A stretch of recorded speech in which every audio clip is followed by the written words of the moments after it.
Hey, and welcome to our Friday night show. You know how we do? It's the living room, y'all. What do you bring to the table? Too much? Too little? Or just right? And my phone trying to talk back to me, so it looks like I'm bringing too much. Well, we're live, y'all. Here is the living room or Art Imitates Live. You know how we do. Let's go. I'm a filmmaker. I've worked in film, video, and television for over 30 years. I took a little break, but now I'm back.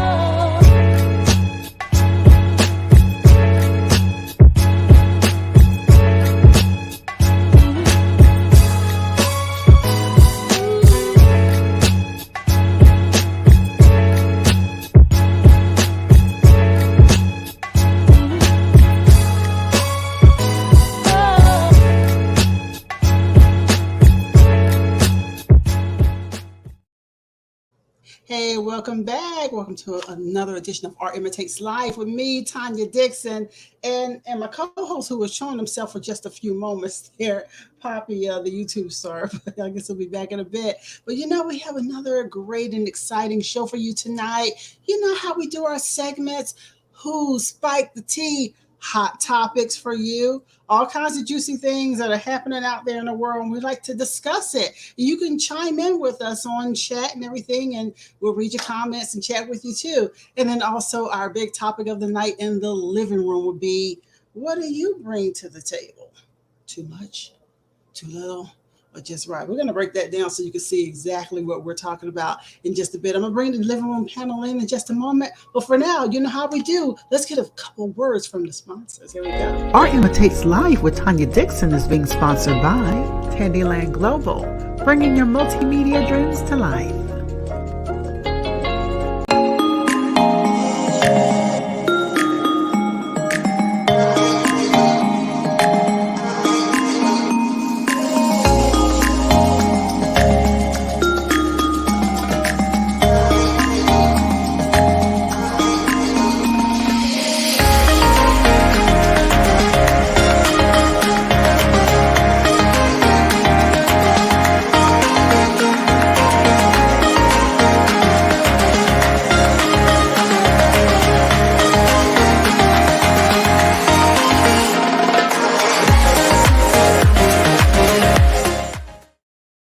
Well, we were live just now when we were waiting for you to come in, so you missed your mark. I was talking to my YouTube star, but I guess he'll be back later on. So I have no choice but to go ahead and bring in the panel now. So go ahead, folks, unmute yourselves and come on in and talk to me. Yeah, the big star, he just left. How y'all doing? Hey, how y'all doing? What's up, everybody? All right, hey. What it do? How y'all doing? Y'all doing all right? Yeah, we ain't seen Mike in a little bit, so. He's back. He's back. I'm coming, but I know he's Keep back. We going live.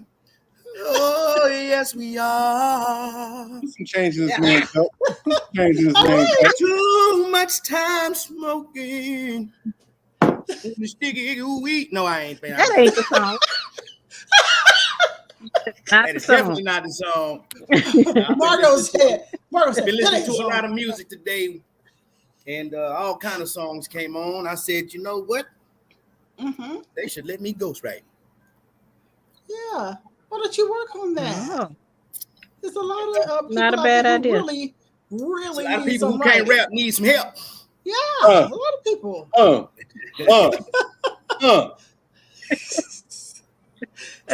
man. I mean, really think about that seriously.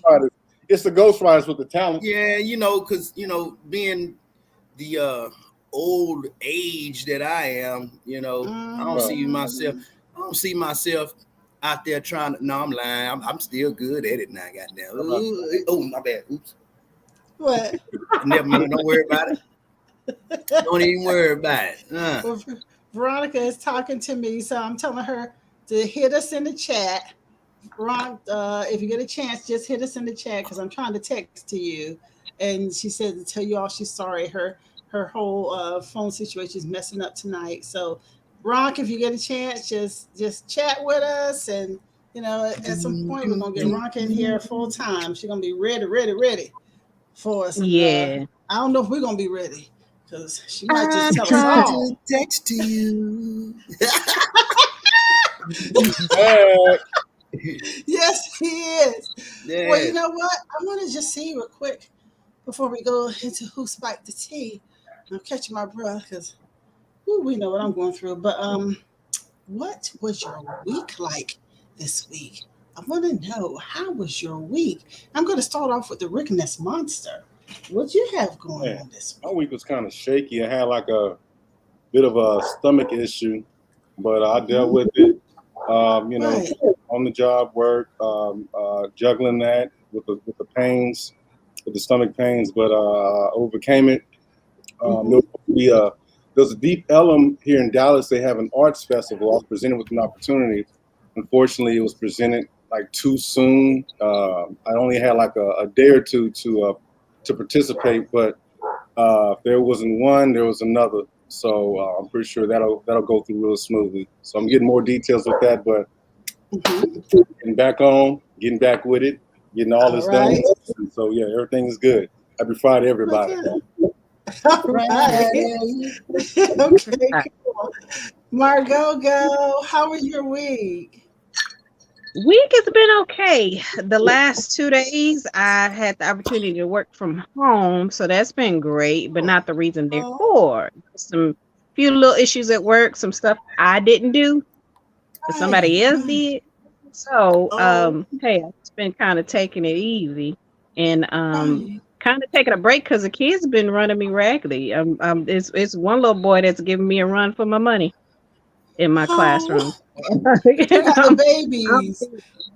Yeah, he's my shadow because he's gonna have to be my shadow for a while because he's a handful. So, but I love what I do, and it's all good. Day 3. 3 to 3 years old to 5 years old. Get them all. The best. The best. Anything older? Yeah. Anything really talk back? Yeah, no. Go with your folks. Yeah. All right, Turtle Lose, Michael. How you doing? Well, my knee was hurting me this morning. I called Sister Odell. I said, Sister Odell, my knee was hurting me. And she said, Michael, did you put some Camphorphenique on there? And I told her, I said, I ran pure out of that, but I put some WD-40 on there. They say that's what cure the gout. You don't shut up. You don't shut up. Nah, man. Like, hey, them old folks. Nah, man, I was under the weather, man. I will say this, man, for folks. I know I'm always, being silly, but man, listen to your body. Listen to your body. You know what I mean? Like if you stressing and you going out and stuff, doing a whole bunch of stuff, man, busy. Listen to your body, because if you don't get the proper rest, man, your body will shut down on you. So, I consider myself like the Wolverine of people my age, because when I get sick or when something wrong, I heal pretty quick. And that didn't happen. This one here drug out. I had the whole sinus infection thing going on, and man, and it took me out. It wore me down. I was feeling bad. I was feeling mighty bad. But nah, man, for real, listen to your body, man, and get the proper rest too, man, because especially with the stuff that's going around, we'll leave it at that. But just make sure you're taking care of yourself, man. And if you need to take a mental health day, please do, because I'm telling you, I done been to the highest level of pissed off activity. You know what I mean? And dealing with all this stuff, man. So man, y'all take care of y'all-self. We getting older now. Can I just take a few months back before I grab that diploma? Just a few months. Can I just go back at least 6 months? 6 months. Just to grab that diploma 6 months before. Hey, so let me tell you what scared the hell out of me, man. So I know when it go from spring and summer to fall and winter. That's typically when, you know, my body will do what it do for the change of the seasons. Mm-hmm. Man, this one here stayed a little bit longer. I was nervous, I was scared. And then every time I turned on the news, they had more information about certain things going on in the world. And I was like, oh shit. I'm sorry, my bad. I was like, oh crap. Do I got it? You know? Stop looking at the news. Hey man, I'm saying I was in here. I was scared. I wouldn't even go to sleep. I wouldn't even go to sleep. I'm scared I wasn't gonna wake up. So you know what I mean? You know, so but now, man, everything clear, everything good. Wasn't no bad news or nothing like that. It was just the annual thing. But you know, I guess when you turn 40 something, your body ain't as young as it used to be. So bro, hey man, listen to y'all bodies though. We'll leave that alone. Y'all listen to y'all bodies, man. Take mental health days and get plenty of rest, man. You know. No, get your regular checkup. Let you check and you're like, come on, no more. Because if your body don't let you know, your wife will. Shut up, Rick. Shut up. Yeah. Well, I don't have a wife, but I got a body, and mine has kind of been. You know, this is the week that I learned to really. I guess I wasn't all the way taking it seriously, but I learned that asthma is a lung disease, and all the fluid in my lungs and everything, and I mean, if it wasn't for all this mess happening in the hospitals and mandates and stuff, I would have checked myself, and by now I did it last year. And that was the best thing for me. But this year I'm fighting so hard with this asthma to bring it under control. I got some new stuff that I'm about to delve into and to give it a try. But let me tell y'all something. Huh? Those air filters. It's in every room. I think it's and I'm gonna tell you something about the whole sickness thing. And I was recalling this story just a little while ago. And some people, because of that whole C word that's out there that's being talked about on the news all the time, and people are like, oh, this happened to me and that happened to me. I really believe that most people had never had the real flu before. I had the real flu in 2012. And you ever have it so bad where if like this, I could not get off the bed for several hours. Every time I sat up, I lay right back down. It took 2 or 3 days for me. I had it too, even to put food into the body. So because most people never had the flu before, it's very easy for them to get scared on the propaganda that is placed on the news. But if you've ever had that real flu before, and you know how many people actually pass away per year from the flu, you'd be shocked. Rick Ness, what are you gonna say? No, I'm just holding my hand like guilty as charged. I've had the flu. Like I had it in 2018. I wasn't on my regimen. I wasn't on my game. I had to use all my PTO working for this company, and I will not make that mistake again. Got to stay on your regimen. My garlic, on my raw honey, all of that. Because before that, I've been sick in like collectively, I would say about 12 years. But then when I slipped up during that season, during the winter, during that season, I was a whole different handicap patient. Rick, shut up. It's the worst feeling ever. And so for the people who unfortunately had never had the FLU before, they're tripping off the small symptoms that they have before. They still did not have the extreme of what it's like to really have the flu. That's the sad part about it. But we're gonna move on from that. We're gonna get over it. You've been strong, don't you let them see you burn. It's a flu phase. Oh man, you know what? I'm not gonna talk about my after 17 to the end of the show because I'll see what's happening on the Soul Spotlight. Plus, I think it's time for us to go ahead and get into what's going on with Who Spiked the Tea. All right, Who spiked the tea? Yeah, this is a lot of story. Hey, who spiked the tea? We need a theme song for that. I know. I actually have been kind of chilling on doing that whole opening for it, because usually by now, you know, I would have cranked out an opening by now, and I've been slow to go because I just really want to let it come to me, you know. So Michael, it's on already you. thinking of that's Yes. crazy, man. What we do? He's already writing it. He's already writing. Yeah, he's writing it in his brain right now. Who spiked the tea? I'm thinking, though. I am thinking my mind is going. Well, you know what? Speaking of spiked tea and spiteful people, have you all heard of this particular story? New Orleans 911 operator sought after deliberately disconnecting calls. Did y'all hear about this chick? Whoa. What? Yes. Okay, this was about, within the last 5 or 6 days, the New Orleans police, they are looking for this 911 operator who is accused of deliberately hanging up on folks during the emergency calls. Oh, wow. And she's been fired now, but this chick, her name was Precious Stevens, and she's on charges of malfeasance. What is that? In office and interfering with an emergency communication. I mean, just in general, without all the details there, how the heck would you feel? You got an emergency, you not breathing, somebody else not breathing, something's going on, and you call in to get some help, and some chick hangs up on you. What would you do? Her career shouldn't be breathing. Hell, her freedom shouldn't be breathing.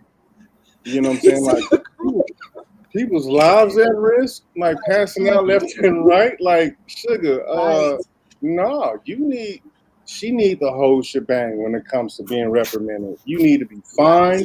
You need to serve some time, and actually, man, I don't know, like she needs to do some kind of time, do some community service, and she's no longer welcome in the dispatch or emergency industry. Yeah, man. Them calls are real important. You know, I did 11 years, you know, as a cop, man, and in the military.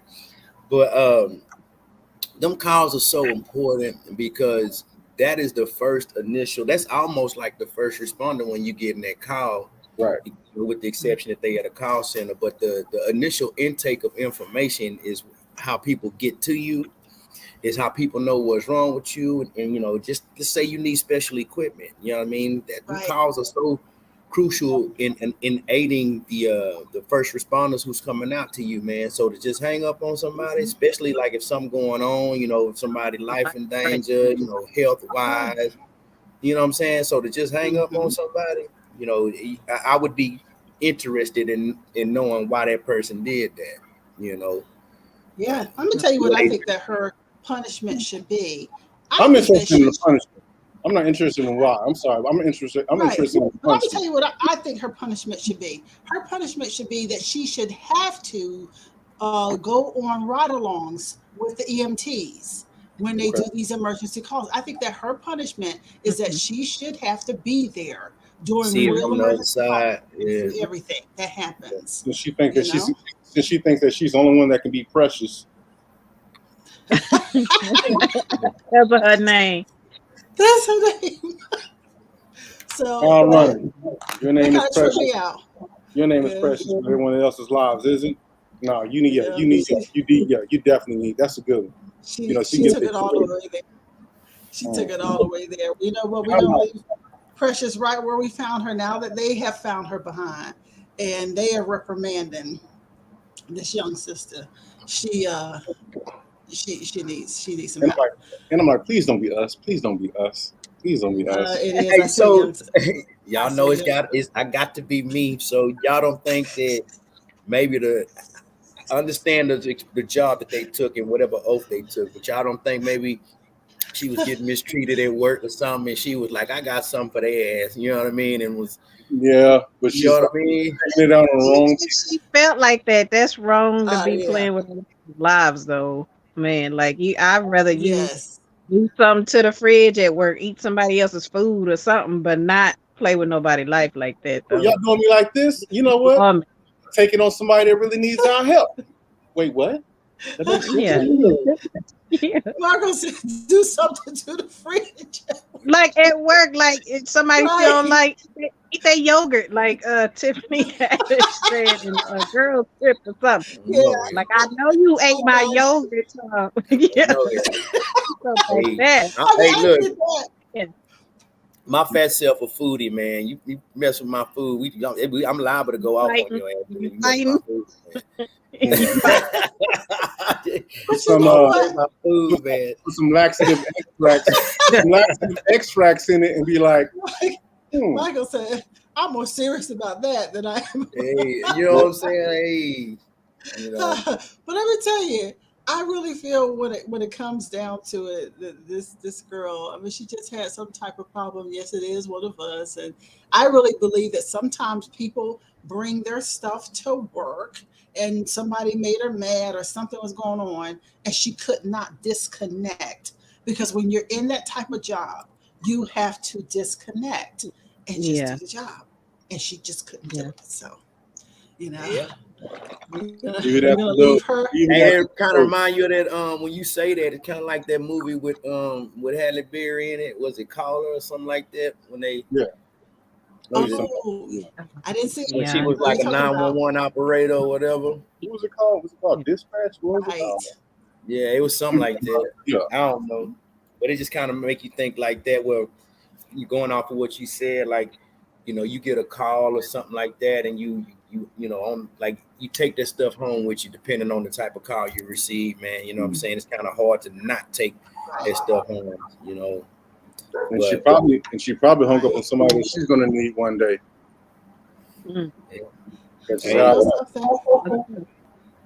This next story. This next doggone next story right here. I'm sorry. And I'm going to see if you all have any sympathy in this or not. You might have heard about this already. Little Uzi Vert, his 24M diamond. Oh, yeah. Out of his head. Yeah. Did they find it or recover it or not? Well, they said the mystery of Little Uzi Vert's 24 million forehead diamond has been solved. Possibly. The 26-year-old rapper revealed his pricey bling was ripped out of his forehead when he dove into the crowd at Rolling Loud in July. I had a show at Rolling Loud and jumped into the crowd and they kind of ripped it out. That's what he said. Okay. That's what he told TMZ.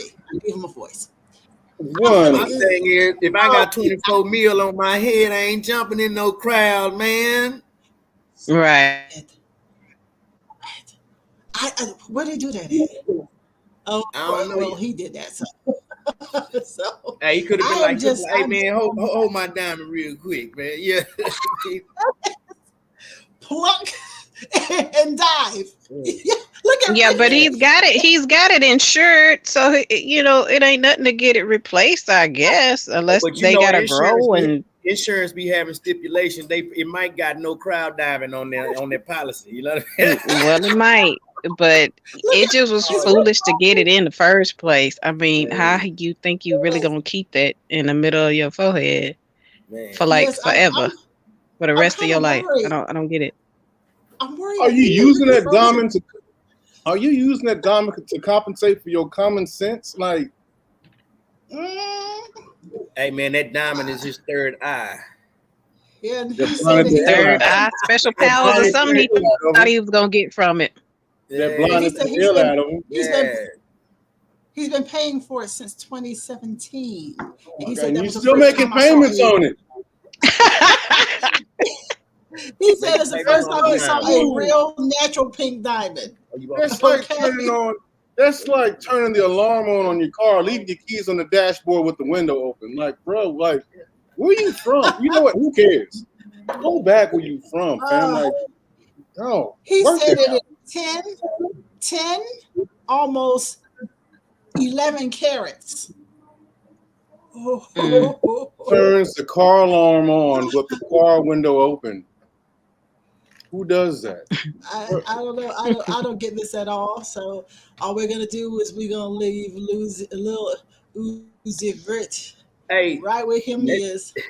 It's just like the storage unit that I was trying to close today. I was like, man, I don't know if I'm supposed to lock it back up. It's empty. Like, do I just burn off and leave it? And I was like, nah, I'm gonna put the lock back on there. Because I didn't want to leave it without a lock. I was like, I'm gonna put the lock on there, but leave the key in it. And I was like, well, that's the same thing as leaving it without a damn lock. And if I'm yeah. Hey, Pimp, it's been a long day, man. So I can't even. I was laughing at myself for even thinking like that, bro. You know, so yeah. You jumping in the crowd of 9 to 5 working people. You know what? Somebody gonna get got right. He ain't gonna know who did it.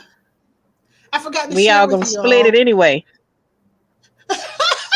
I switched Moscatos tonight, and I did. This is tropical passion fruit Moscato, right?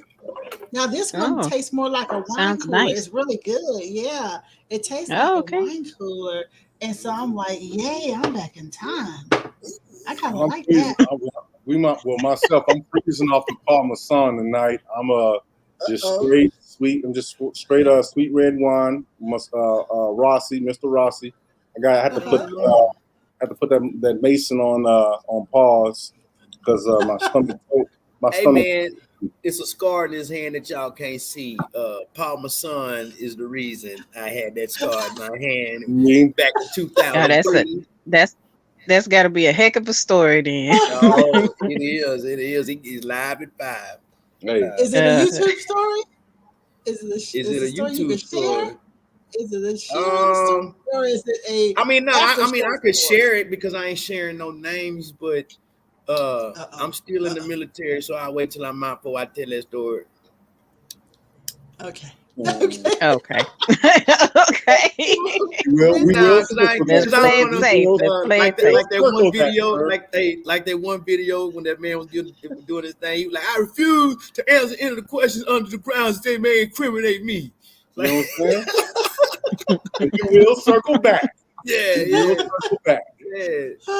You know what's funny is Michael is in front of this white wall there, and I feel like somebody is interrogating him. Like we got him on video, and we're interrogating his ass. Okay, look, Michael. I'm getting ready to transition. I'm getting ready to transition. So it's all my little decoration gone. So okay. Yeah. All right. So you've already started packing up. So you've already started packing up. I'm sorry. Man. I've been thinking it the whole show. I just finally seen it. We just don't see the table, but we see your white styrofoam cup. They gave you water. At least they gave you water. I'm sorry, Michael. I apologize. Stop smiling, so okay. But you know what? Let's move on to some trippiness here. Last week, remember I kept talking to you about crazy brides and bridezilla stories and stuff like that. Here we go. We got another one. This one is funny. Bridezilla lies about having child-free wedding to exclude her niece. What? Yes, when this mom heard her sister was having a child-free wedding, she was happy to leave her stepdaughter at home. But she was horrified when she arrived at the do, only to discover that there were loads of kids there. And the bridezilla had lied to exclude her child. Okay, that is a loud dry snitch. That is a loud dry snitch. Yes, it is. The bridezilla lied about having a child-free wedding to exclude her own niece because of the scars of credit. Let's see, the 15-year-old has a bum scar on her neck. What? And over half of her face due to an accident 4 years ago. And her stepmom believes that the reason she was, oh my gosh, that's really cold. That's cold. That's low. That's too low. Man, because I didn't even read down to that part. that girl probably was dealing with something just from like going to school or being in public, man. The only thing she could have made that young lady feel real special by making her part of that wedding, man. You know what I'm saying? Right. Mm-hmm. Feel like a moment of empowerment. That could have been a moment of empowerment for that young lady. And like for you to add on to what she's already going through in public, like they going viral for the wrong reason. You could have helped the little girl out and went viral. But check this out. They say on Reddit, she's already gotten tons of insensitive comments. This is a quote. But to me and her dad, she's still the most beautiful soul. My family's been supportive and loving towards my stepdaughter. Explaining how it happened, the mom reveals that the bride and groom told me and my husband that they decided the wedding would be child-free, meaning my stepdaughter couldn't come. They asked if it'd be okay, and we said, yeah, absolutely. We respect the bride and groom rules. But that's still ugly. You trifling. Yeah, that is very ugly. She must own the patent. She must own the patent, or at least a percentage of the word trifling. Yes. Yeah, because I had thought first, when I first was kind of skimming through, I said, maybe it's a bad kid. We'll see. I never would have thought that it was a scarring of the face and then somehow that they were, oh boy, that's really ugly. The article goes on, but we won't go too far into that because it's a lot of back and forth about that. But let's just ask the question. In general, what would you do if you were in that situation and some family member or your kid was disinvited because of some type of issue? Don't ever not going. I may or may not even send a gift. I send a card, but I ain't gonna go. I'm cool. You know what I'm saying? Especially my child can't go. You'll treat it. Can you imagine? Can you imagine like you tell a little girl like, hey, we getting you a dress, we getting you ready for your aunt's wedding or whatever, and then all of a sudden you be like, hey, she decided to have a kid-free wedding. You think them kids ain't thinking, well, it's probably because of me and they don't want me. You know what I mean? Like, come on, you probably sent that little girl into all kind of, you know what I'm saying, mental type issues, man. She probably already had confidence issues going on, and especially knowing that they had a wreck, like knowing that they recovering and on the rebound from that, man. Like, that's horrible. Yeah, that's to me another incident of people behaving badly, and we have so many out there. People just not having any confidence. I just say if that was the case, you shouldn't have invited the people who had the child. If you the one sent out invitations, so you probably shouldn't even sent them no invite. That's an opportunity for you to stand with the young lady, knowing that she's going to, hey, you might need to do all that. I love you, stand with you. You know what I'm saying? You're gonna be a part of this wedding, whatever.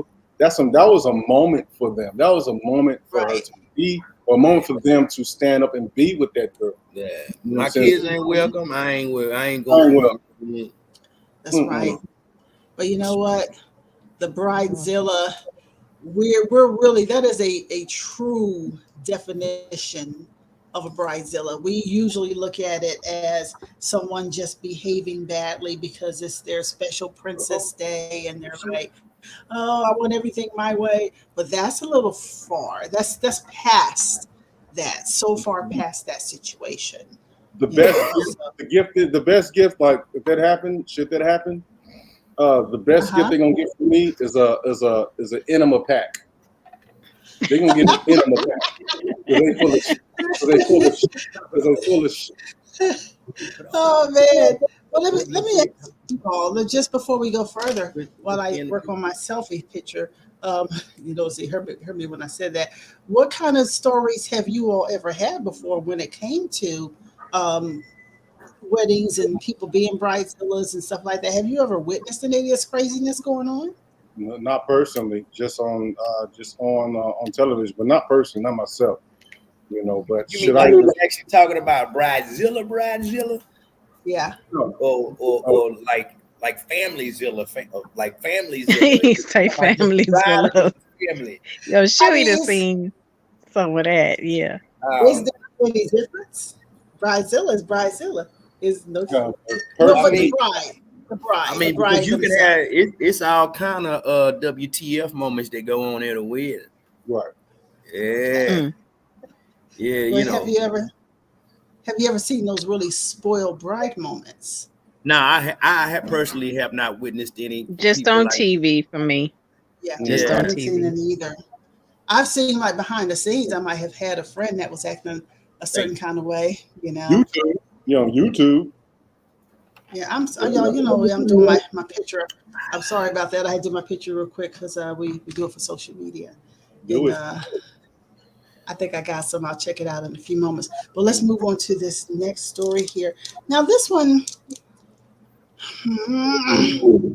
Uh-oh. Let me get my reading glasses, y'all. I can't read the words on the screen right now. Man.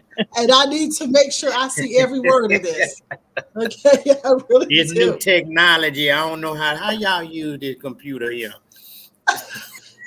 You know, that is true, but not with me. I know some people. What kind of computer is this? Is this a Tandy? Is this a Tandy computer? Unintended. Right.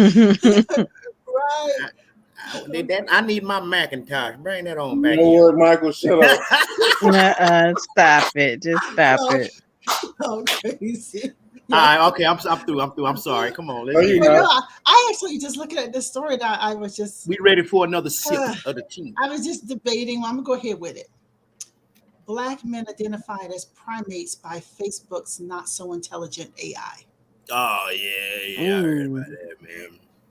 I've been labeled so many things by that joker, like their own made up algorithms. When you play these little funny games and they classify you as this and that and the third. I've heard so much whack stuff. It's like you can't get away from the stigmatism. You can't. They won't let you away from it. They won't. Let me go. I'm going to read this. Face recognition nowadays on various social media, among other places online, is driven by a specialist face recognition AI. While AI is generally thought to be getting intelligent over time, sometimes there can be mishaps too. Mishaps? Right. Yeah, that's what they're choosing to call it.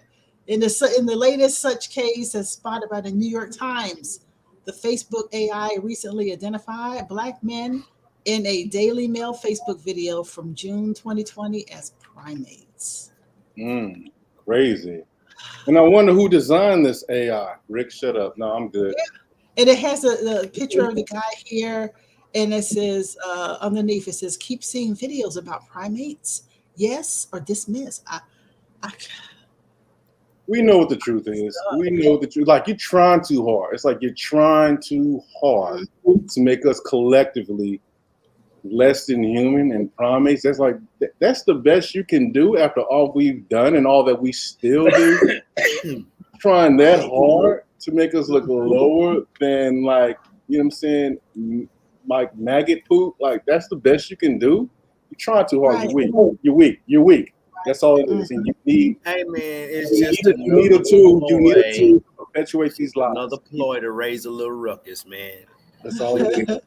With the C word and all of that going around, there's a lot of people had a lot of time to educate themselves, better themselves, and do a lot. So the reaction they were looking for from certain demographics ain't happening. So now you kind of going in desperation mode to where now it's just like, well, what are they on? Oh, they're on Facebook. So, well, what can we do? Because if you ever notice, if you look at some of those controversial videos, if you ever go in there, you will always see one that go in there and it'd be some outlandish, obvious comments that's you can only view it meaning like this is intentional to start mess. You know what I mean? And it's always like something so vulgar and blatant when it comes to like either the racism or them whatever they're saying in response to whatever, to start some mess. And then people fall for it and go in on it, and it just keeps going, and then it blows up. And if somebody say something they ain't supposed to say, then it goes viral. I look at that as one of the things where we've been called many things. We've been called plenty things in our lifetime. Right. But you a millionaire, billionaire, whatever, gazillionaire, and you ain't got the right technology to avoid having these types of things happen to you, and that's intention. Exactly. Now that's they said that. And here's a little weak apology. The company spokeswoman, Danny Lever, has apologized for this unacceptable error and has offered a following statement to the New York Times. As we have said, while we have made improvements to our AI, we know it's not perfect and we have more progress to make. We apologize to anyone who may have seen these offensive recommendations. What the hell do you mean by recommendations? Okay, anyway. First and foremost, DELETE.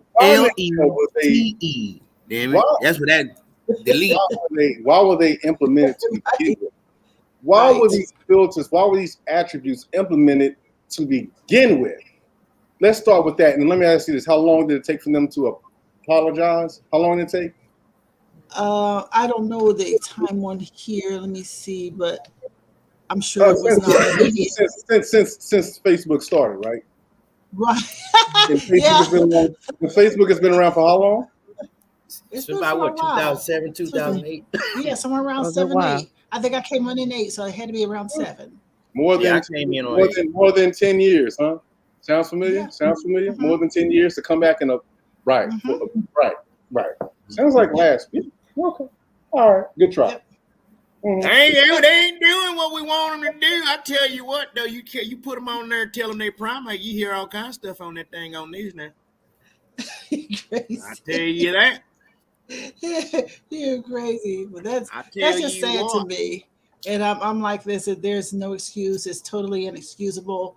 And to me, I don't know what it is about that platform.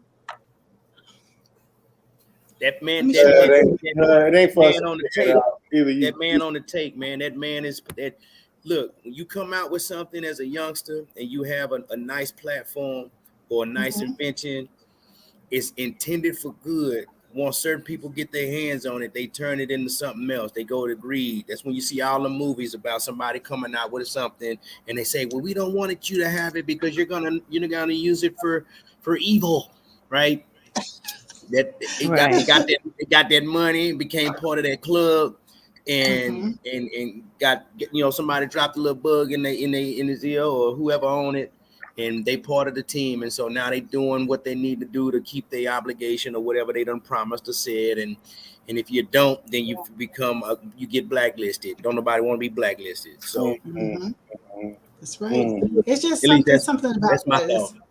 Yeah, I don't see it as being just some mistake like that. I'm sorry, they can say what they want to say. Just clearly intentional. Let somebody had said something about the not trying to be funny, but let the same thing or something similar had been about LGBTQ. LGBTQ. Yep. Let it right? be. It'd have been a whole shutdown. It'd have been a whole campaign. And you know what I'm saying? So it's just now.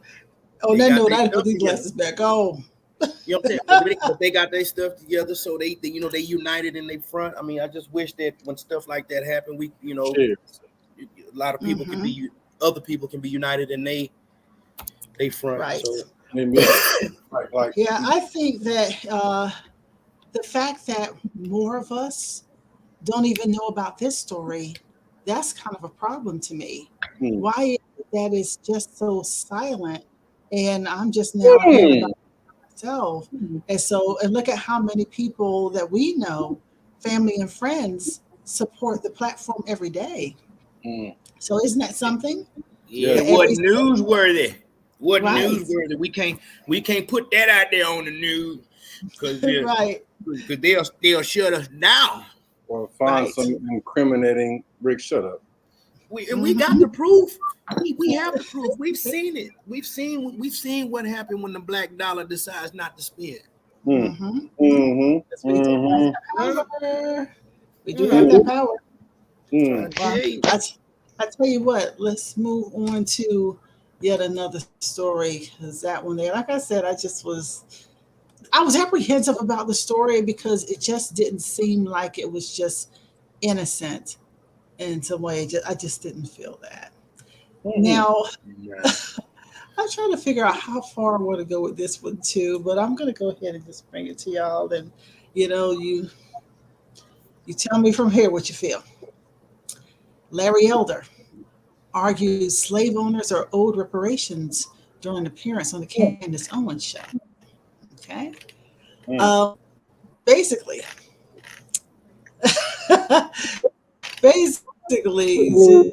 there's no deepness about the thing. He is basically saying that his appearance on July 18th, he was just saying there's an argument could be made in favor of reparations for slave owners whose legal property was taken from them after the Civil War. And okay, how far he really want to try to go with that? I'm just that's what I am like. What are you really trying to get? Repeat that one more time. One more time. Read that one more time. Yeah, because it's not right. Because when I go into this part, I'm gonna skip down to another part here, and I'm gonna say this part, and this is gonna be what is going to make the hair stand up probably on your neck. Elder, age 69, sat on Owens' show, a conservative talk show host and author, to share views on the current state of race relations and why the Black community plays the victim card. Okay? During their conversation, Elder and Owens, who are both Black, touched on the topic of reparations, which are commonly advocated for by Black activist groups as a way to mitigate the financial repercussions of slavery by transferring federal funds and other resources to America's Black communities. And he argued that the enslaved individuals were legally deemed property at the time, and he noted that slave owners in their states are owed compensation for the human property they lost following the end of the Civil War and the passage of the 13th Amendment, which partially abolished slavery after 1865. Now, as far as I want to go into this story, because it just seems to me, this is one of those moments when you just, what is it, SF, STFU? Yeah, this is the STFU moment. And that's what I feel. Does anybody else feel that? Because to me, he went to a place that was so damn uncomfortable, and it's really a slap in the face at the same time. And believe me, I'm a person who I sometimes am conservative, have conservative views, and I consider myself for that in some ways. And I understand some things that are said, but I feel like this is a situation where we're being used, and I feel like he just needs to STFU, but y'all speak. That's a tough one.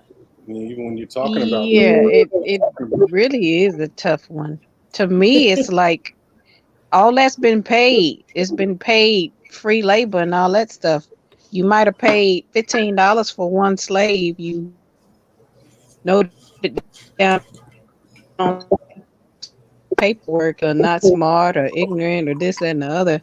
But all your whatever you thought you was gonna get from that slave has been gotten, right. 2 times over many years ago. So when it got done, it was done. That's I mean, I don't know what you trying to.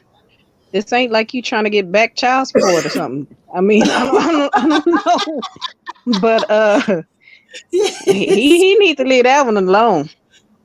And just let that be. Especially with the leave that one alone. Especially with the subject matter reparations, like got all these other folks that's been here and that's been coming here from all these different countries. They've been getting that off the rip. You know what I'm saying? So yeah, he needs to leave that one alone unless he's really willing. Look at it like this here, man. Unless he's really willing to go in depth in terms of the word reparation and when the word even began and why it began. Yeah, that. Hey, look here, man. We are the true people of the world. We was having this conversation when they pulled up. I was watching this documentary where they pulled up some they pulled up some information about Benjamin Franklin and George Washington and the type of documents that they were writing in, where they used the terms, they used certain terms to identify, dark colored folks back in the day, people with pigmented skin. You take the true people of the earth and you rob them and take them of their things, and then you teach them in the ways to where that they forget their history, and then you force them into a world of slavery, and then you claim that they're property. People have a thing about, well, we this and we got partial freedom, we've come a long way. But when you look at that Constitution, it tells you that you're 3/5 of a human being. Why are you only 3/5 of a human being when you already were so much superior than them before? So there's your proof that they are trying to minimize you to the max extent possible. Making the natural. So when you say so what I'm getting at is they tear us down, they beat us down, they wear us down. But to give you reparations means that they have to admit that they were wrong. And to take and when you're not even supposed to be whatever, because man, they already on a mission to kill us. We see that every day in the news. We see that when a cop can shoot somebody for sleeping in their car just because you were scared in the suspicion. Your own apartment. And so on and so forth. So the stories we've seen it 10 times over. But to actually acknowledge, to give reparations means you're owning up to your faults. You're admitting that you were wrong. Nobody is going to sit there and say that we were wrong, because it's going to undo so much. And they're probably worried about the trickle effect afterwards. So we can do it. Hopefully, like hell, we reach that. We are able to progress and reach that agreement. But hey, man, we wasn't. It wasn't. The world wasn't never meant for us. So hopefully things can change. When the older generation die off, when these younger folks decide that they want to make a change and do something different. You know what I'm saying? And that's why it is up to us to give them, impart wisdom and knowledge upon them, so they can make the right decisions for the future. But whoever that person was, man, like you said, they probably getting used and abused by whomever that's trying to get them to say what they want to say, or they could be going for the Candace Owens effect. They might be purposely doing some stuff to get attention. Right. And I'll just say this: I'm not a fan, I'm not a friend or foe with Candace.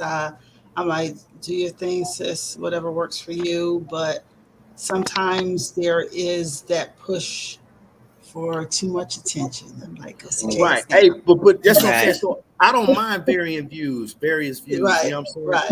I like seeing both sides of the story.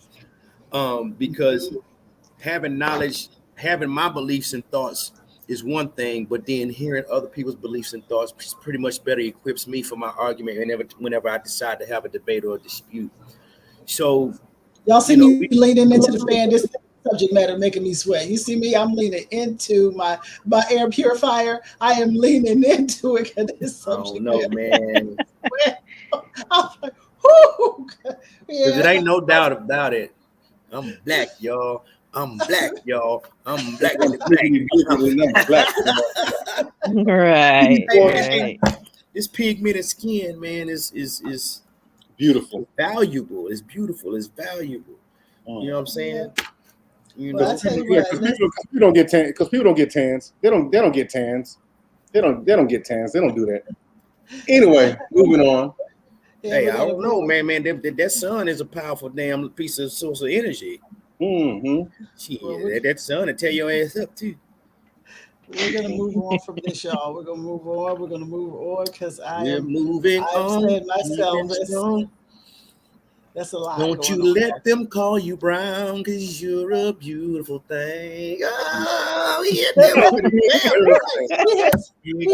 we go. He has come up with his song. I'm trying to post this and I'm having so much trouble, but I tell you what. Let me see how to push this button right here to share this story. Let me reach around. You know what you missing? You missing some youngsters out there, some little nieces and nephews. Come here, baby. Help Annie push that button on here. How I put this thing on here? I am usually very good with technical stuff, but there's sometimes when I'm just not. I'm usually very good with it, but I have been having trouble all day with my IG. It's Hey, TD. sometimes we're the tortoise, sometimes we're the hare. It's say I'm supposed to go live, but I feel like I ain't. Come on here. Come on now. Okay, well, let's go on. I got another story. Then we're going to the living room. This is only because it might be interesting to me because I am a Housewives watcher. And we talked about the Housewives of Beverly Hills last week. So why not talk about the Housewives of Atlanta? Well, it appears that Kenya Moore and Cynthia Bailey have been fired from the Real Housewives of Atlanta. And whoa. Wait. Carry on. Hurry up. Yeah. Oh my God. I'm about to call my wife right now. It said that Kenya Moore is officially not coming back for next season for Atlanta, and this is according to executive of Bravo. The network has decided to go in another direction, and of course, she is not the only one not returning. Also, Cynthia has been let according to the reports as well, and the cast has not yet been set, but and the new season hasn't begun, but they are getting things ready for the upcoming season. And how do y'all feel about that? Because I mean, they've been on there for a little while, and Atlanta has changed a lot. And people can say what they want. It's different since Nene is not there, and so that's right. I'm sorry, y'all are the Dimple Gang. I'm an imposter. I have lines, I don't have dimples like y'all. I am really just an imposter in this. Yeah. Okay. I'll just call the missus out here. I'm not sure she's aware. But repeat that subject matter one last time. Hey, but hold on, because I don't know if y'all may have heard this, but a dimple is nothing but a pimple that's been inverted. Oh! You can't top that. You can't top that. And I'm sorry. Bars.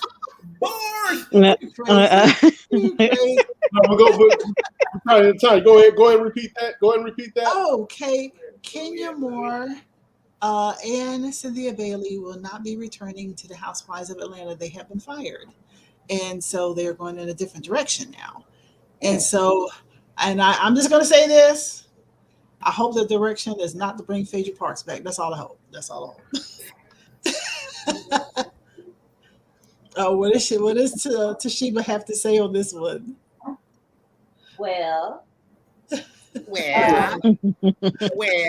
sounded like somebody's school teacher. Well, come on, Tashiba, what do you have on this? I think that I don't think they'll bring Phaedra back because they would have Candy would have to leave then. Yeah, because Candy's the highest paid right now. Yeah, and I don't think that they would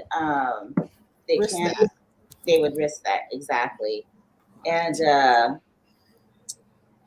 I think Cynthia leaving it's been a long time coming, but to get fired, what did she get fired for? You just run. I just think that they just decided they were just going in a different direction. I don't think anything happened incident-wise. And I'll just say this. Things have not been the same since they let Nene go. And I'm sorry, she's one of the originals. And so my understanding is she brought together the original ladies, and you sometimes you just can't get that back again. Just in general, no matter how much you just can't bring that same kind of magic back again. So like it, love it or hate it, when it came to her, she had a certain magic and a certain flair that made heads turn and made people look. And people said that their last season was very snooze worthy. So I think we have to pay attention to that also. Yeah, you can't redo the Goonies. You can't recast the Goonies. Yeah, it is what it is. With Kenya having the baby, she tries to be a little, I don't know, appear to be, she's so passive aggressive. So I think that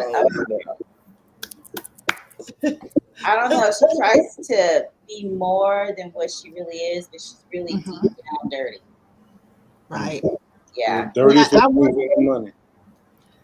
And I wonder now if since the passing of Nene's husband, Greg, would they consider bringing her back around? I really wonder if they would consider now bringing her story back to the table, and not so that we can be nosy, but just to bring her back into the fold because she was the original on that show. Yeah, but would she be ready for that? Yeah, that's what I'm saying. I don't know about that, but just it might take some time. Yeah. Listen, y'all. I look real raggedy. That's why I'm not getting on the camera. Is that why you standing off to the side? Well, we see that nice arm of yours. Yeah, I look real raggedy right now. This is me being silly, but this is a friendship comment with your raggedy ass. You know what I'm saying? Remind me to tell y'all something. That's only because I love you, boo. That's the Rickness. That's the Rickness. Jokey joke. But don't beat him up, and please don't beat me up. Because she will see you soon. I know it, right? I'm gonna be like, hey, what's his name? Hey, Michael. I don't know. Look, I got cataracts in my knee. I don't know. Let me tell you something. Let me tell you something about your little friend, Rick. No, you're doing it ain't gonna be Michael. It's gonna be your little friend. Do the Pac-Man hand. Pac-Man hand. With the hand. Hey, look, I've been gone for a long time. Don't hate me. I'm just trying to get back into a groove. Maybe I'm doing too much. Maybe I'm doing too little. Maybe I'm just right. I don't know. Now with the disclaimers and enjoy yourself. Right. Get that book at your eye. Get that book at your eye. I see you. We family. All day. Hey, I'm going to Mesquite after this. Well, come on then. Texas. Hey, Texas. Look, okay, I got it. Look, now I don't know if that was a friendly invite or it's like, well, bring your ass. Come on. Come on, people. Put it out there. How you received it is how you received it. That's Ooh. As long as my husband says so. Ooh. Okay, you have to believe what you receive. My brother. Okay, y'all. Well, that's gonna wrap for the who spiked the tea. That's enough of that, and we're gonna move on to the living room. Tandy girl. Hey. Another one.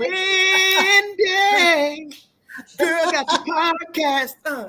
Tandy girl. Too many things. Hold on a second. It's no. time to go. It's time to go. It's time to go. No, look.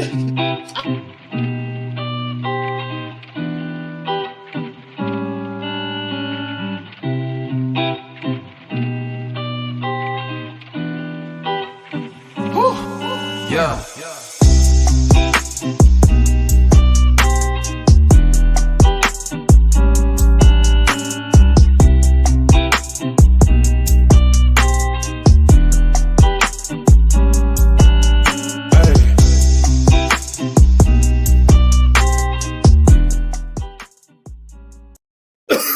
Hey, welcome to the living room. Well, you know what? I hate to look like I'm trying to do.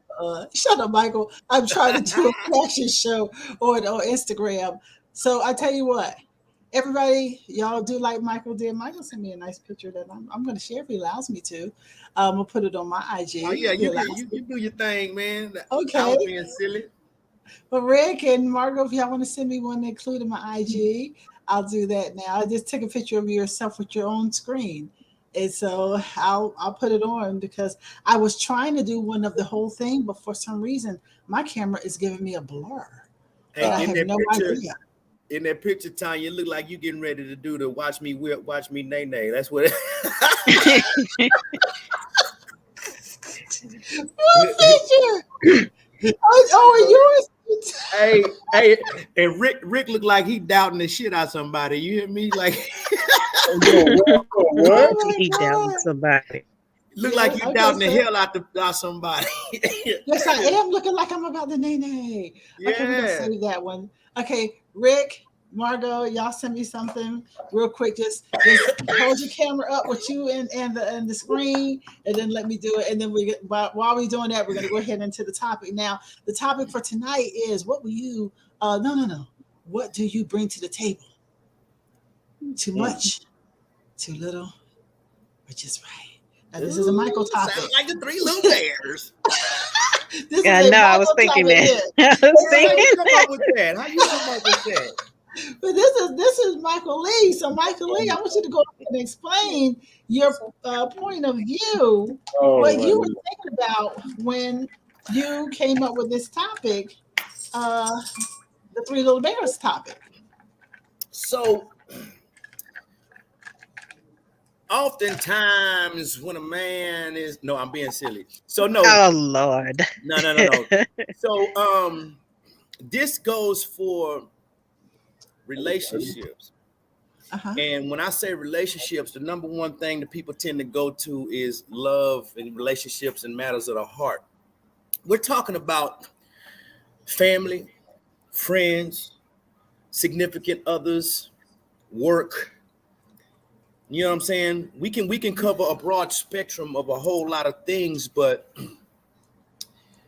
depending on who you are, your person and your being, me personally, I feel like my natural God-given reason or purpose on this earth is to perform acts of service. But we can extend ourselves to the point of, infinity and beyond, to where we typically overexert ourselves. And me, I'm humble, so I never look for any rewards or favors for anything that I do, but I hear it from a lot of other people. Mike, you're doing too much. Man, Mike, you can't expect people to be who you are, right? You can't expect people to know to reciprocate. You see what I'm saying? And say, man, you overexert yourself. You care too much. So when you think of that, everything that you've ever been taught, treat others how you want to be treated, love thy neighbor, and all of the things that you're taught, you're never taught that you're doing too much, because you're always told to perform. But when somebody say, hey man, you care too much, how the hell can you care too much? Right. So it just boiled down to relationships in general. It's got to the point where I do so much but never get reciprocated, where I start questioning myself and questioning my work. As a grown man, I'm not scared to admit that happens to me sometimes. So I sat down. Somebody told me that. I sat down and I assessed my life, and I'm like, damn, I do a lot for a lot of people. Am I doing too much? Not enough? Or am I doing just the right amount?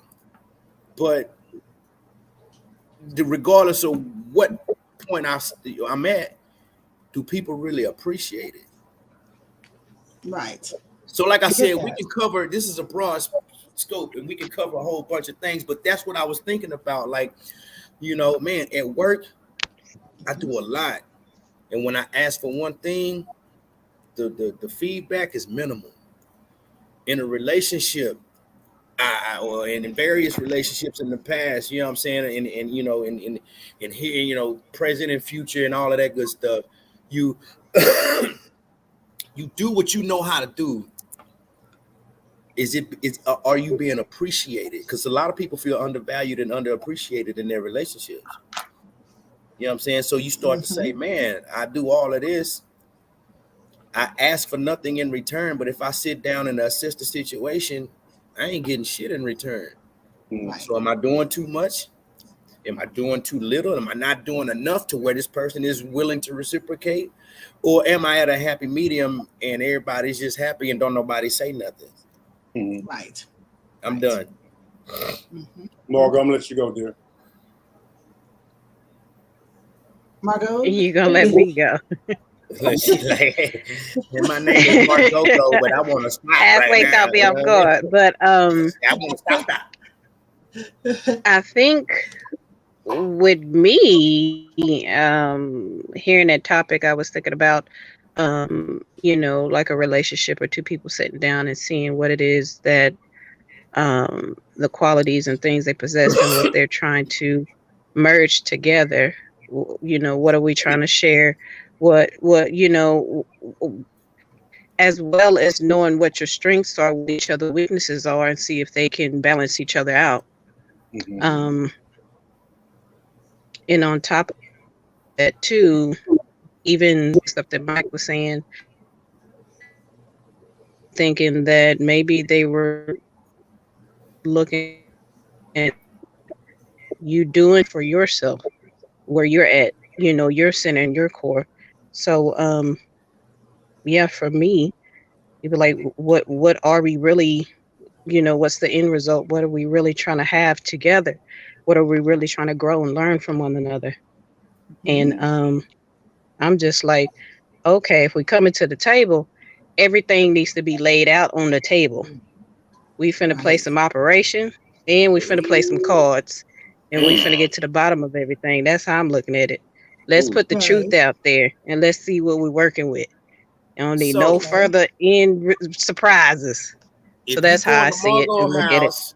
And she pull out operation, just know it's a hefty conversation coming with that.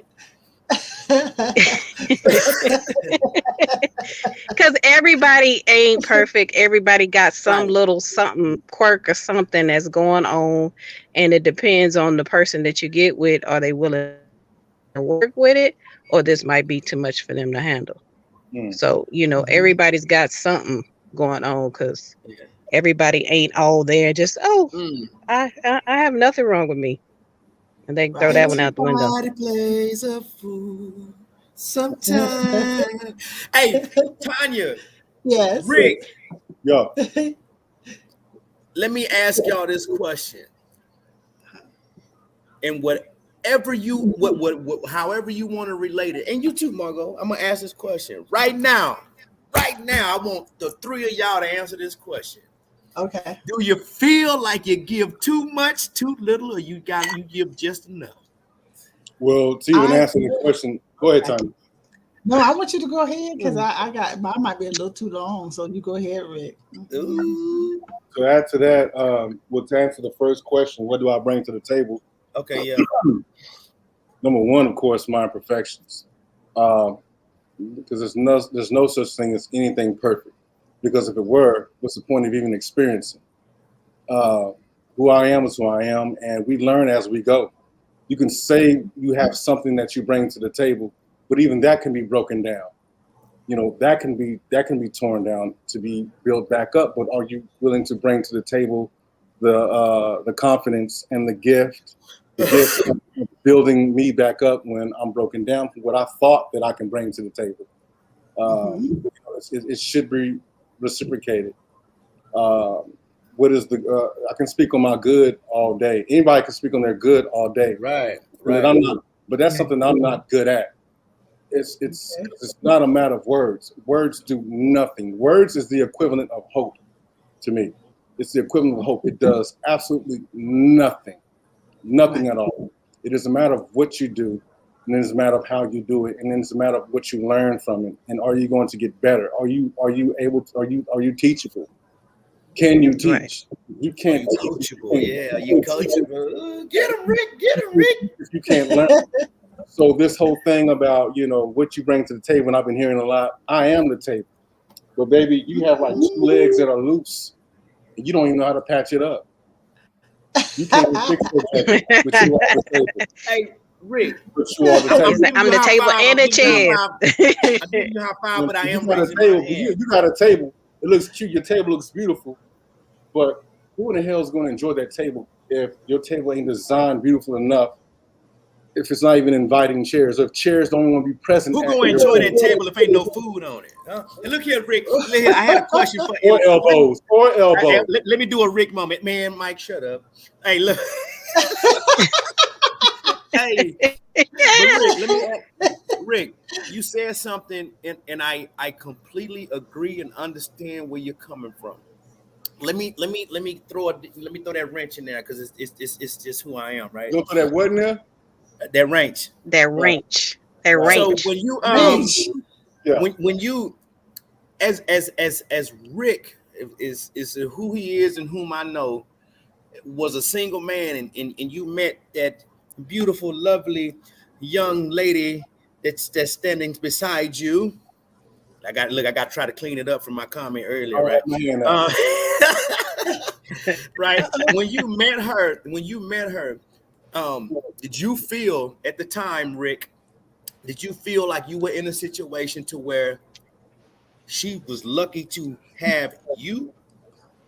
And you saying that as, you know, Rick, last name, I won't put your government out there, that I'm going after this woman and I know what I bring to the table.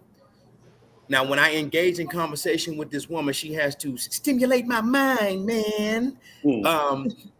And she has to also bring something to me. So you decide whether whatever she's bringing to you is noteworthy of being at the table. So before you met your lady, did you feel like you were the one that she should be lucky to have, or did you automatically feel like you were lucky to have her, or was there a happy medium? Okay, before you answer real quick, I just want to welcome Montel Jones to our live. How you doing, Montel? Hey, how you doing? Oh no, she said Jones, not Jordan. My bad, bro. No. Here we go. Damn. Here we go. He does music, and we are going to talk about his music thing in a little while. Okay, my bad, bro. My bad. Yeah, no, you good. That's all good. It's all good. I got excited. Okay. The management, that's my management, y'all. Don't worry about it. He kind of go left sometimes. Okay. I'm finna say, man, he you know what I'm saying? We good. No, but go ahead, Rick. To answer your question, when I meet specifically her, specifically my wife, you ain't meeting nobody, you met. Well, no, specifically. All right, get it right. We're not talking about anyone. We're not talking about anyone else.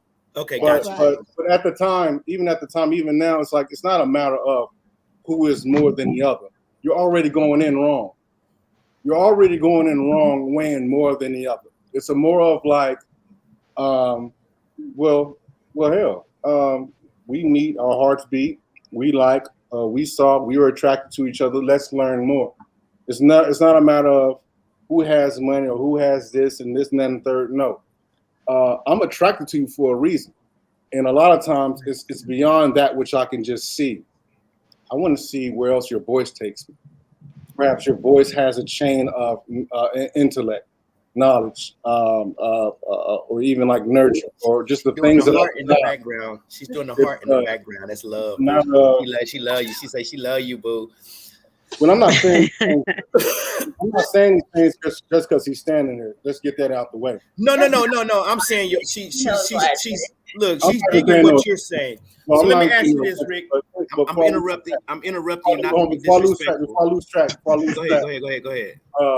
Because even knowing her, meeting her, I knew what she had. What a lot of people consider baggage, that to me is like bullshit. You know what I'm saying? Because you know what it is before you got involved. Right. Because everyone is a lesson, everyone is a teacher, and everyone is a student. Blessings and lessons, yeah. It's like it's a matter of where you put yourself in that classroom.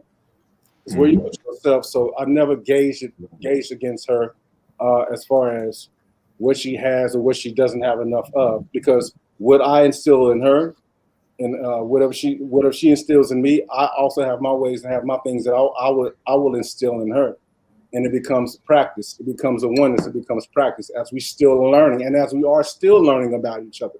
There's no one way. There's no above or below. You know what I'm saying?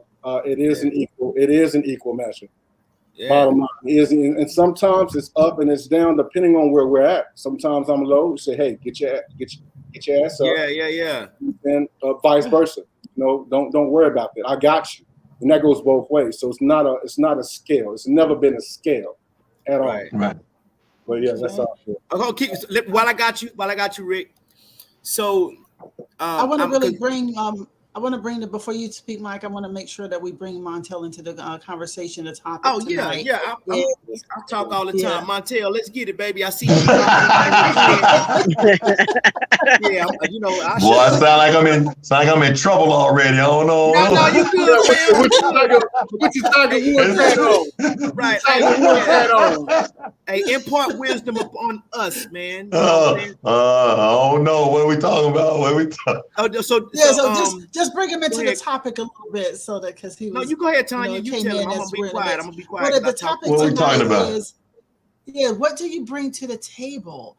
Is it too much, too little, or just right? Like basically the way that Mike was saying at the beginning is that sometimes he finds that he is the one that's doing so much in the relationship, and then it's kind of like that, and then some people they're just the recipients. They just sit back and they let you do everything, and they're not even participating. Go ahead, Michael. Caveat: relationship had a broad scope, right? It was personal relationships, family and friend relationships, and work and professional type things. So it's a broad scope, but you can speak on whatever means whatever cool. to you. Well, it's so funny. I'll say this. A woman asked me, what do I bring to the table for her? I said knowledge. And it threw her for a loop. She was not ready for that. And she said, what else? And I said, well, maybe I'm stumped, because I think that's one of the most important things. She said, but then she goes, do you have any degrees? She really missed the boat. I'm like, what's that got to do with it? Wow. And so, and then and so my opinion on certain things, we discussed something a while back, and I said, listen, sweetie, I said, if you made $150,000 a year and I made $50,000 a year, would that work? She said, no. I said, well, why not? She said, because I make 150. I said, here's the only problem with that. You make 150 because you could be doing it all wrong. I said, you can be a lender, which is to your family. I said, you can be taking the money and just doing, you don't pay your bills on time. Me make 50, I can make 50, and I can pay my rent 6 months ahead of time. So I'm paying my house note twice a year while you paying yours every month. So I said, it's too many people putting a factor on money. You could be terrible with money. And have a low credit score. A low credit score. Right? Yeah. So those my views on relationships is what he said. You just never know the other side, what's happening with the other side. And when you're talking about kids factors, raising kids, you get factors in all of these situations, right? So, and it's that whole conversation of you're not the father, but I'm thinking to myself, the other topic is, so the coach and the teacher can tell your son what to do, but the man you're sleeping with can't. I'm just work with me. Just kind of work with me right quick. I'm just work with me right quick. Hey, you hit him with the. You didn't hit him with the stanger. You hit him with the queen bee stanger, the one that matters something.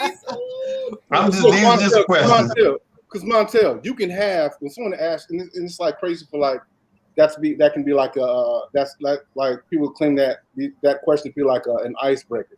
When they first meet someone, what do you have to bring to the table? I'm like, that's kind of, wow. You don't even know my favorite color. Nonetheless, hold up.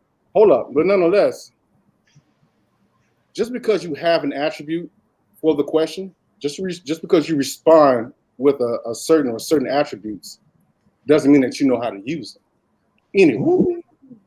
I'm trying. Hey, ask women about that. Like, we can say we have all of this, we can have all this and all that, or I bring money, or I bring I can bring my physique to the table, or I just look good, or I have this and that and the third. But she says she gonna hit you with that. Wow. You have all of that, but you're in the wrong attention. Okay. So, are you using it appropriately for you to gain and be more? Tanya, before you go, let me be honest here. Based off of what Margo said, what Rick said, and Montel said, and this is why I'm gonna say this so that whoever's all the viewers that is looking that are looking, I'm saying this. I have learned so much within the last what has it been 10-15 minutes we've been on this topic, right? Because when I think of this whole, what do you bring to the table? I'm sorry, I got stuck for me. I was trying to find the right words without cussing. Right. Basically, Michael, when it comes to this topic, I know I broke that long time ago. When it comes to this topic and when it comes to this thing, I learned so much because I am coming from a place of rebound and recovery. So when I hit the age, I'm gonna tell you exactly where I hit it at. When I hit that age, when I got to Korea in 2013, the second time. So from 33 to 36, it was at that point where I was single, you know what I'm saying? And I was like, man, every woman that spit at me, I felt like they was up to something. I felt like they had a plan or they had a goal or like they are. Right. So my thing not was, all of them though. Not all of them. I didn't say that. Look, I'm being honest. I'm being open. Michael. Right? But Mike, I'm gonna break for you real quick because this is very male testosterone heavy. And before I make my comments, Shannon is on chat. I'm gonna bring Shannon in on the chat. Oh, okay. Go ahead.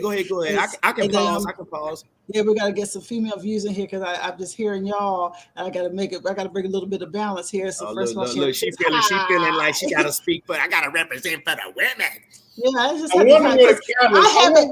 haven't basically I have not given a view yet because you all have been all over the place. Look, give your view and bring Shannon in.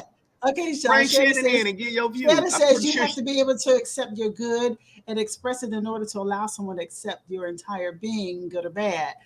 She says it's important to understand your own boundaries as well, to know what you expect out of your partner in order to be comfortable giving of yourself. You got to make eggs together, but you can't be mad at someone else who looks at expectations differently. It just means that you're not the same level of perception. And I tend to agree with that. You know, I look at it this way, folks, you can say everything about what you have, what you feel like you have that's good and that's great and or just right or too little or too whatever. I believe that exactly. It depends on how the other person, because sometimes you can think that you're okay, that you don't stink, and that it's all good, but the other person could be seeing you through a totally different set of eyes. Lens. Yeah. Yes, and it's something totally not there, and it's not heavy on the male, it's not heavy on the female. It's just sometimes people think, oh, damn business being together, or there's time has run out. It's just like any friendship or any relationship, you know, anything. The only people you can't really cut off, or you shouldn't really cut off, is the ones that you share blood with. But then again, they are just like people in the world. You do that too. Anyway, they gotta go through.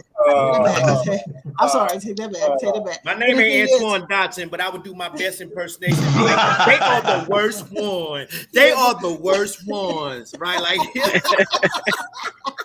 But what I'm saying is this: is that you come to a point where you have to accept those people sometimes.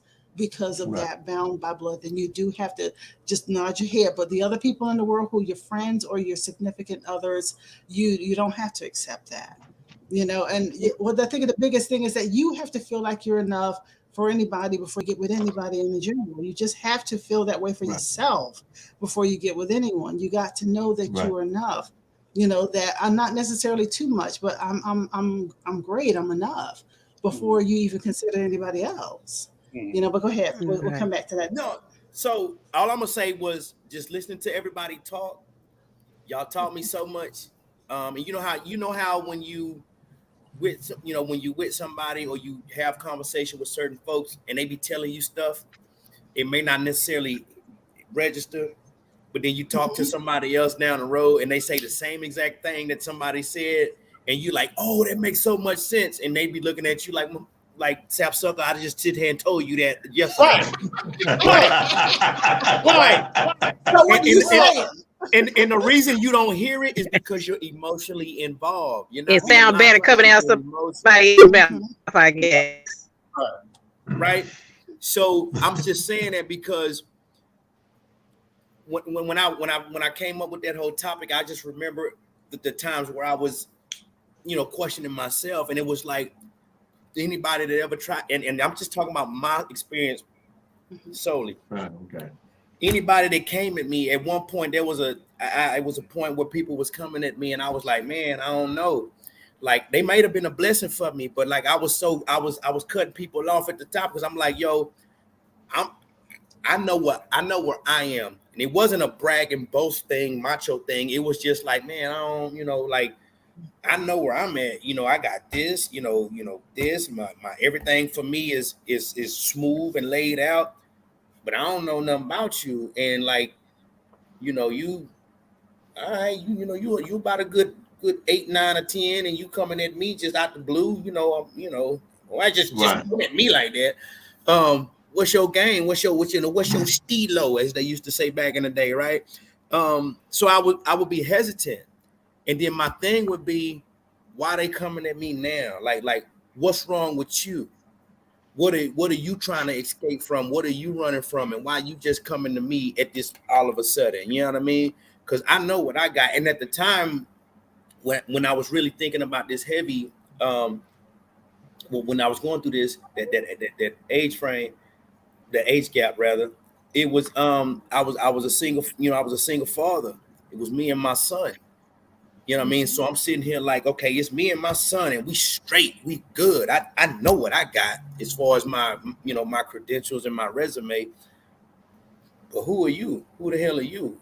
Mm-hmm. Are you coming into this? Are you bringing something? Are you meeting me halfway? Or are you just coming in here because, oh, Mr. Military Man, he got benefits and this, that, and the other. You know what I'm saying? And I'm telling you, like, there's people that have done it. I've seen it. I've been deployed. I've watched my troops get Dear John letters in the mail solely because somebody married them or got with them because they were military, and they, all of the rumor mill about benefits and everything. And then when they deployed, they wiped them out. And I was like, man, that's got to be a cold feeling when you're fighting for your country. I didn't know that. Straight up, and like wiped them out, like just cleaned them out. No one was like, and they filed for abandonment and everything. No. What do you mean when you say cleaned them out? Be clear, please. Financially, took the kids and left. Went with somebody else, with Jody. Wow. You know what I'm saying? And I didn't know that was happening. I gotta ask a question now. But that's where I was coming from. So but I'm saying with everybody, there is a clue. There are clues. Yes, there are signs and red flags. You're damn right. You're damn right. They look over it on purpose because something feels good to them. There's some need that they have that they go with. That the red flag is waving in their face all day long, and they kind of look over it. But I still understand what you're saying, Michael. I have seen that, not to that degree, but I have seen people do that. I can't remember who said it. So whoever said it, if they watching this, please speak up. And I don't have the source, and I feel bad for it. APA number 7. That's where we're at now with schoolwork and APA sources. Anyway, they said that it's because people go for the person they want and not the person they need.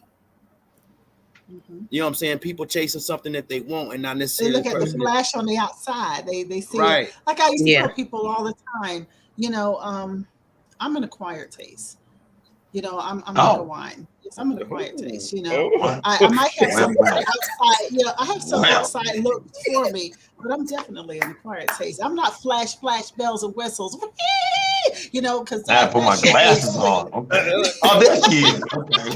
I'm very picky myself. I say I'm very picky myself. That's what I'm saying, Margo, because all those bells and whistles got me drinking. But that leaves.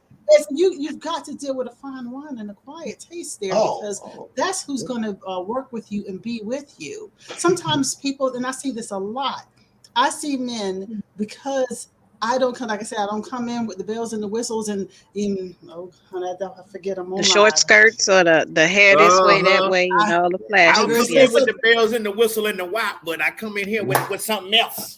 Yeah, and it's like I have a brain, I'm supportive and everything else. Okay, I thought you were gonna be wearing something. I look okay, I look all right. And I mean, and I'm talented and I'm smart. But like I clean up nice. I'm trying to see what's happening. I'm trying to see.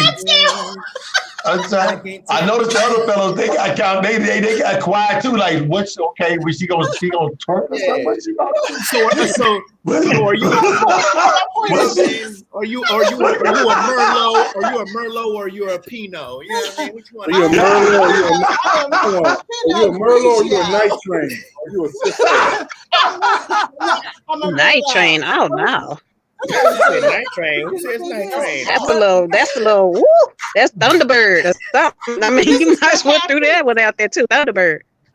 This is what happens. They rather sometimes instant gratification is what people want.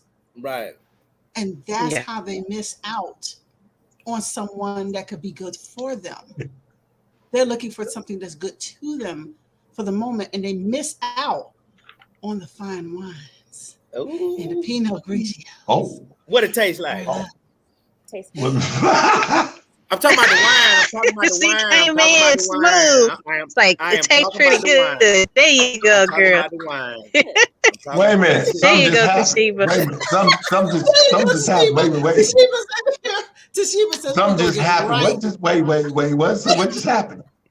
She slid in smooth. She said they taste just fine. Something just happened. Tashiba said, let me get in this conversation. Listen, so please. Heavy, like you said.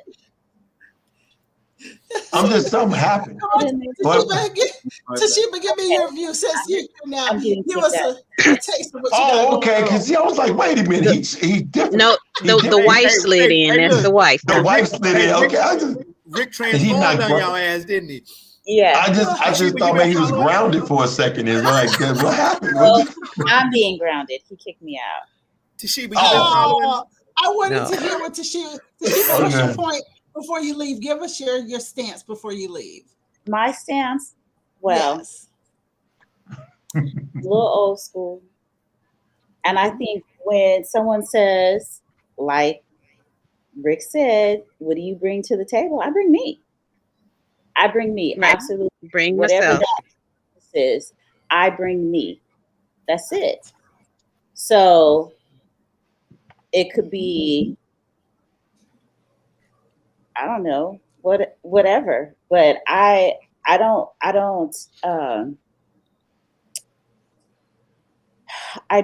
agree with the fact that men think that it's not okay for a woman to say, I bring me.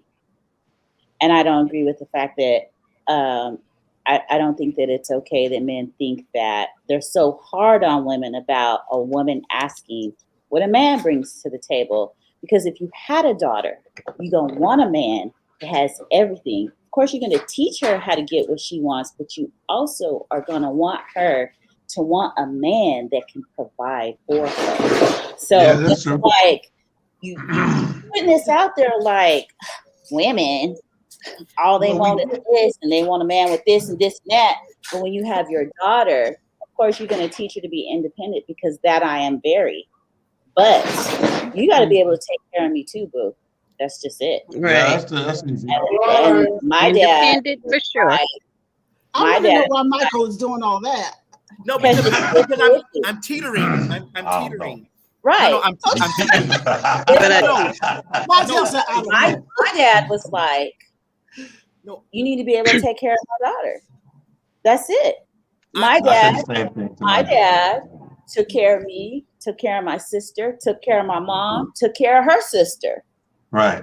And told her daughter the same thing. What your man gonna do for you? So it's not, so we're teaching our daughters, hey, a man gotta take care of you, right?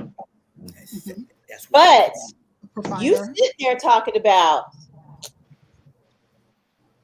what she want from me. Why is she after me? Why she want what I got? And it's not necessarily about what you got, but you got to be able to take care of. Boom.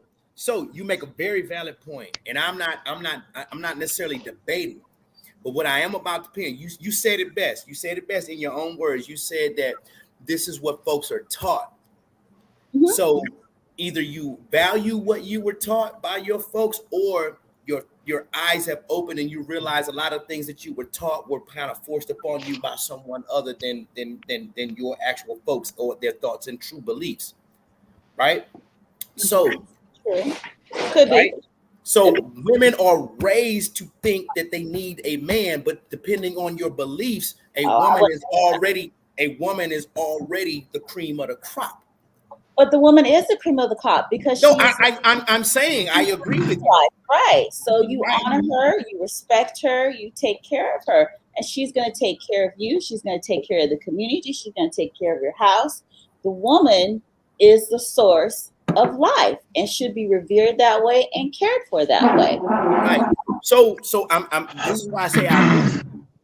From that, the olden days, yes, like that's why I say I grew up with old school folks. That's why I do what I do.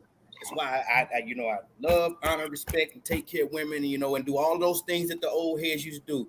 A man can go to work and make $3,000. He'll take $2,500 and give it to his old lady and keep $500 in his pocket so he can do what he need to do with his fellas and drink and repairs and cars and everything else. That's how it happened. What they say with Montel, tell me if I'm lying when they say you bring the check home to mama, you bring it home to mama, right? And then you give it to mama, and right? This is simple. This is easy, right? Right. That's right. Now, as we progress, like she was saying about technology and everything else, as we progress into the future, and this is not a pun, this is not a jab, and folks want equal treatment, equal rights. They want to knock down the glass ceiling. I agree, I'm not disagreeing, but they want certain things. It's to that point where you want so much now, you want to be so much like a man or equal to a man or more than a man, right? So now when somebody says, well, what you bringing to the table, because I know what I'm bringing to the table, and this is in a lovey relationship, right? Because remember, the relationship had a broad spectrum, but we're narrowing it. So when they ask that question, it's like, how dare you? Because I need a man to pay my bills. It's going to help me with these kids. It's going to help me with this and what's that. That's not stereotyping. That's just what we hear as men, right? And being a man, be like, well, I need that. And then the men will come in and be like, well, I need a woman that's going to cook, clean, this, that, and the other. And somebody said it at one point in time. I don't know who I'm quoting or misquoting, but they said that women want the 50s style man with a new age, mindset, but they're not themselves willing to do what a 50 style woman would do for that 50 style man in today's society. I got that what you're saying, because that's like when with our guy that we talk about sometimes, Kevin Samuels talks about the modern woman as opposed to other women. So I've heard that before in different and realms. It's not a man woman thing. It could go both ways. This is what I'm saying. So please. When I say this. Right. I think that sometimes people get lost in roles instead of thinking about the partnership. Works for them. And I looked at my parents were married for almost 43 years when my dad passed away, and they were best friends. They were partners, and they both had their roles in coming together and doing different things together. They were partners. It was not just about you have to do all the cooking here, you have to do all the cleaning here, you have to do all the providing here. They just automatically knew from the way that they were raised that there were certain things that they just were going to do. My dad was a great provider. My mother, homemaker, but dad would jump in and do some things that kind of mix and match, because that's what partners do. Partners mix and match. And I think that's what people get lost in, and why relationships can't work sometimes is because they don't want to bend and come in as partners. They want to come in with preconceived notions of what the other one is supposed to do. And when that one person falls out of line, they beat them over the head with it. You were this, or you're supposed to do that, because they're not blending and growing together. I watch my people grow together. And some things, of course, changed over time, but they still grew and did it together. And I really believe that that's what's missing sometimes when it comes to what you bring to the table. The ability to be a good partner is what I'm looking for. Yeah. The willingness. The willingness to be a good partner is what's missing from a lot of relationships. And I know that's what I'm bringing to the table, because I like balance. Okay, right. I will say this. So it's not even a matter of bending.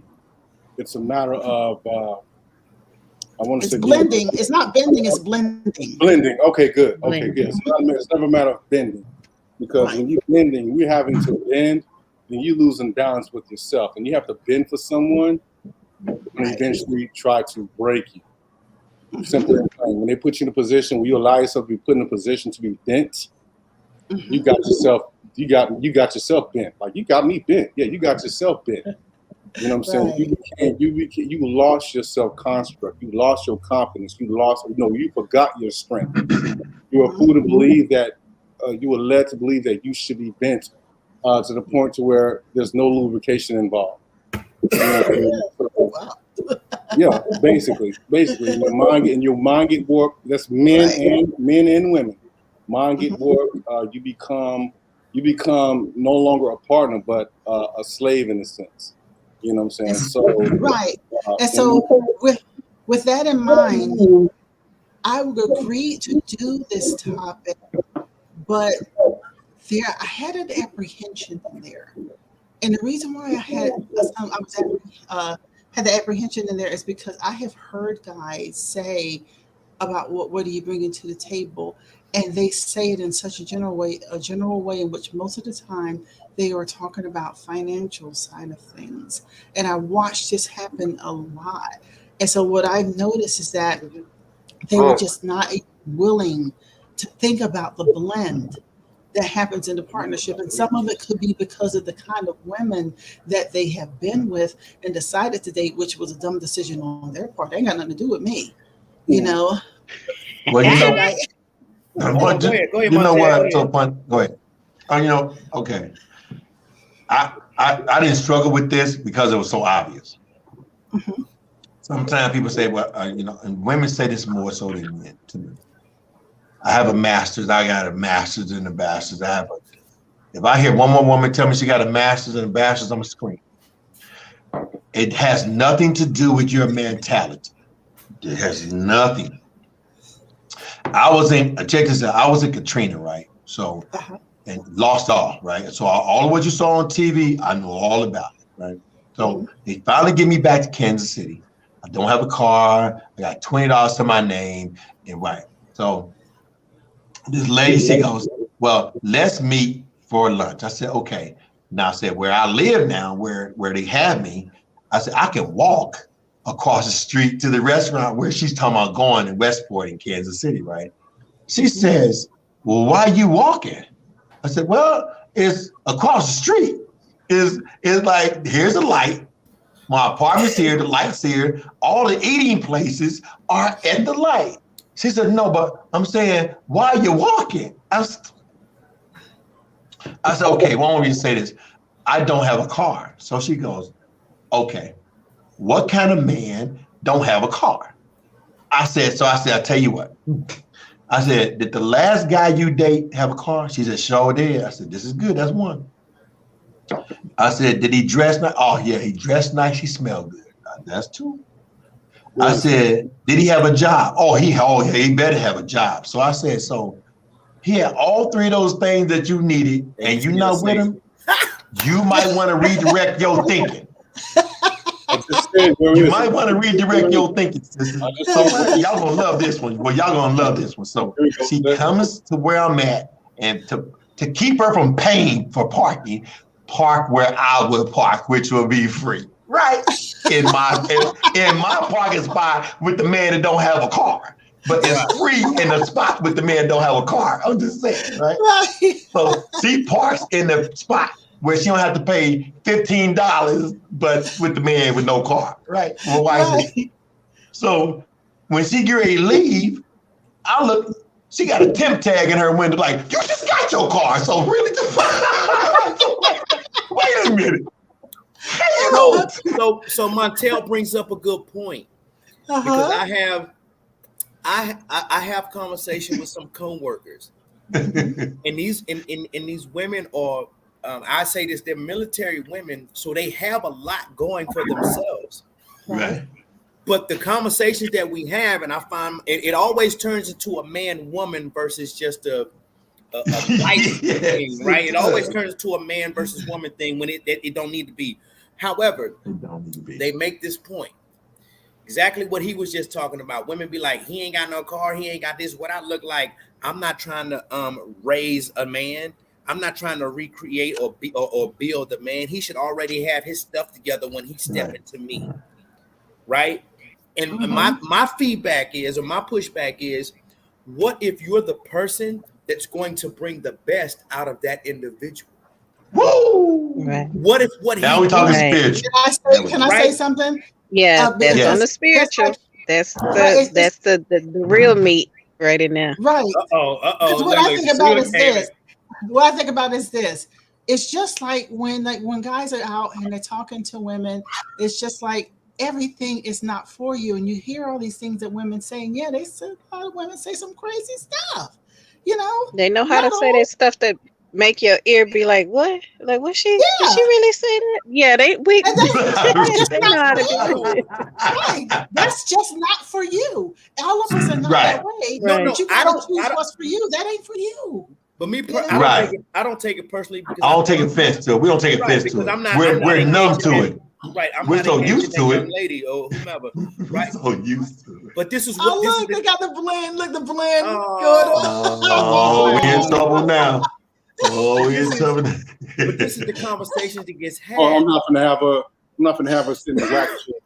But this is the conversation that gets had, and then it, like I said, like Montel, like it'll always turn into a man versus woman. But when we're speaking in broad, general terms, it's like it could go either way, but the people that I choose to talk to will make it about, well, men. I'm gonna say something, y'all, and they start generalizing. Go ahead. I'm gonna do an analogy. I'm gonna see what y'all think about this. I said this several times, but some didn't get it. I said to a woman, it was a group of women. I said, listen, let me tell you something. I said, a woman can purchase a queen size bed for $1 million. A man can go to Goodwill. I can go to Goodwill and purchase a king size bed for $1.25. Your bed will be never bigger than mine. It just won't happen. My name is king size. Your bed will never be bigger than mine. How you slice this, how much money you spend, how much money you make. Mine is called king size, and I'm the king of the jungle. It's just the way it is, right? And boy, she says, what did he just say? Did somebody catch that? What did he talking about? She missed it. And it wasn't about apples and we should not be boxing over this. Right. It's a king size bed. It's always gonna be bigger than a queen size bed. I don't care how much money you spend. Right. I'm gonna be the bigger bed. That's just all I said. She missed it. She turned it into a whole how much money. Right. I probably make more money than you. I was like, you missed it. But you can even flip it into the spiritual though. Who right. There we go. There we go. Yeah. When you look at it like that, it shouldn't be offensive. Not at all. Offensive. So it was offensive. You right now, the way that I was feeling at a certain point in my life, I associated everything with, I know what you stand to gain from being with me. Mm-hmm. So what's your stilo? What's your MO? What's your modus operandi? Like, why are you just like, like you're the woman, you have the thing that men want, and you're coming here. Why? Right. So I would question that. And it was like, what? But you were questioning some scenarios, like for example, place. What she say? I missed it. What she say? I said you were questioning that from a hurt, unhealed place. No, you are absolutely correct. I do not disagree. You are absolutely correct. Right. So here's an example. I meet when I was single. You know what I'm saying? And doing my thing, early in my military career, I met a young lady. You know what I'm saying? I met a young lady, and I'm single. I'm a single parent. I'd be like, yes, I'm a single dad. And she was like, oh my gosh, right? And then, so, right, that's it. Hey, being a single dad, boy, woo-wee. When you play in the field, it works. But anyway, so I go and we talk and we engage and we do all of this whole thing. This young lady has 7 kids and failed to mention the fact that she has 7 kids. I'm going. Hold on. No. I have nothing. Stop. I'm not saying that a woman with multiple kids is not worthy of having a man. All I'm saying is, for me, at the time that I was in, fresh out of a divorce and everything, that was a shocker because you failed to mention that you had 7 kids. You led me to believe that you were just a free available woman. So when I say I know what I bring to the table and what you bring to the table, she brought 7. Like, look here, is it too much, not enough, or just enough? I felt like I was bringing that was too much. My point exactly. I felt like I was bringing just enough, and somebody was like, "Never too much, never too." No, it was a whole lot of too much, right? What did you do? What did you do? I want to know what you did. What did you do though? What did you do? It was a scare about whether she was gonna have an 8th one. What the? I didn't catch that. What? Listen, he got himself into something that she didn't know whether she was going to. But I got paid. What else? But it's like, what else? I got lucky. What else can left out? I got lucky. It wasn't mine. I got lucky. But anyway, but that's where I was coming from. What I wanted to do, because I know that we're doing, man, woman, and we're talking about that in a place of work, or in a friendship, or anything other than the whole heart, lovey-dovey logic versus emotional.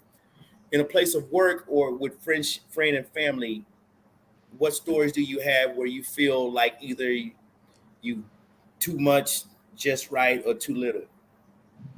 You never. I mean, it's all in like how confident with you are with yourself. I mean, we spend so much time trying to gauge another person's aspect with that question. We spend so much time like worrying about that question itself, like, damn, if I answer it this way, is that going to be enough? But are they even like? But to me, it's like for you to ask me what I bring to the table. Who in the hell are you to even ask me that? Because a lot of times when people ask that, it's like they have more than less to bring to the table, if anything. Because it's like you're looking for something that you're looking for something that you really don't want to know the answer to, because 9 times out of 10, either it's you that's doing the biz, or it's you that's holding out on something, which is called the truth. You know what I'm saying? And that's my take on that. Like go ahead, got it. No. Go ahead. I was just saying he right. So go ahead. When I steer away from relationship, because we could go all. I know for a fact between Sheena, Tanya, and Margo, I know they got a lot to say that they just really ain't saying right now. Well, I pretty much have already said that it goes according to what you're looking at. And I just really feel this. I feel like men are visual creatures. We are. A lot of men, you look at what's on the outside, you look at what you can get quickly. Let that have some hang time. What? Then you want to look at what you can get quickly Yeah. out of the situation. And sometimes sapiosexual. Hold up. And that's how sometimes people get into things quicker than they should, because they're not taking the time and looking at what they're dealing with, because they're looking at the outside. They're looking at what they can get real quickly out of the situation. And then they get down to the nitty gritty and they say, who the hell is this? But they haven't taken So, ladies and gentlemen, earlier when I was talking, I was raising my hand to say I am guilty, because I was one of those people that associated what I do and how much I do and what I bring. I was never when I feel undervalued and underappreciated. At times, I would bring that up. As much as I do, you mean to tell me you tripping and you got problems? And then this is what I would say, and it may be wrong, but I would say as a black man, I would be like, look, I take care of A, B, C, D, E, F, and G, and you tell me or name to me any other man in your past that ever done the things for you that I've done. Probably not. Right now, between what's going on in this household, we got white folk problems. We arguing over we arguing over what we want to eat right now. What you want to eat. I don't know. And that's an international man-woman thing right there, right? So, so I would say we got wife about, but I'm just admitting to the fact that I associated certain things with that. That's why I said I just learned so much from y'all right now. I've heard it in the past from previous people, but it just made sense to me tonight, is what I'm saying. So I'm guilty of that. Right? I'm being honest, right? Like we family, right? Y'all family, we family. I'm admitting that. Good. I just think that but it did come from a place of a wall of previous emotional, mental abuse and hurt. So that's where it comes from. But it just made sense tonight since we brought it up. So I appreciate y'all. Thank y'all for teaching me.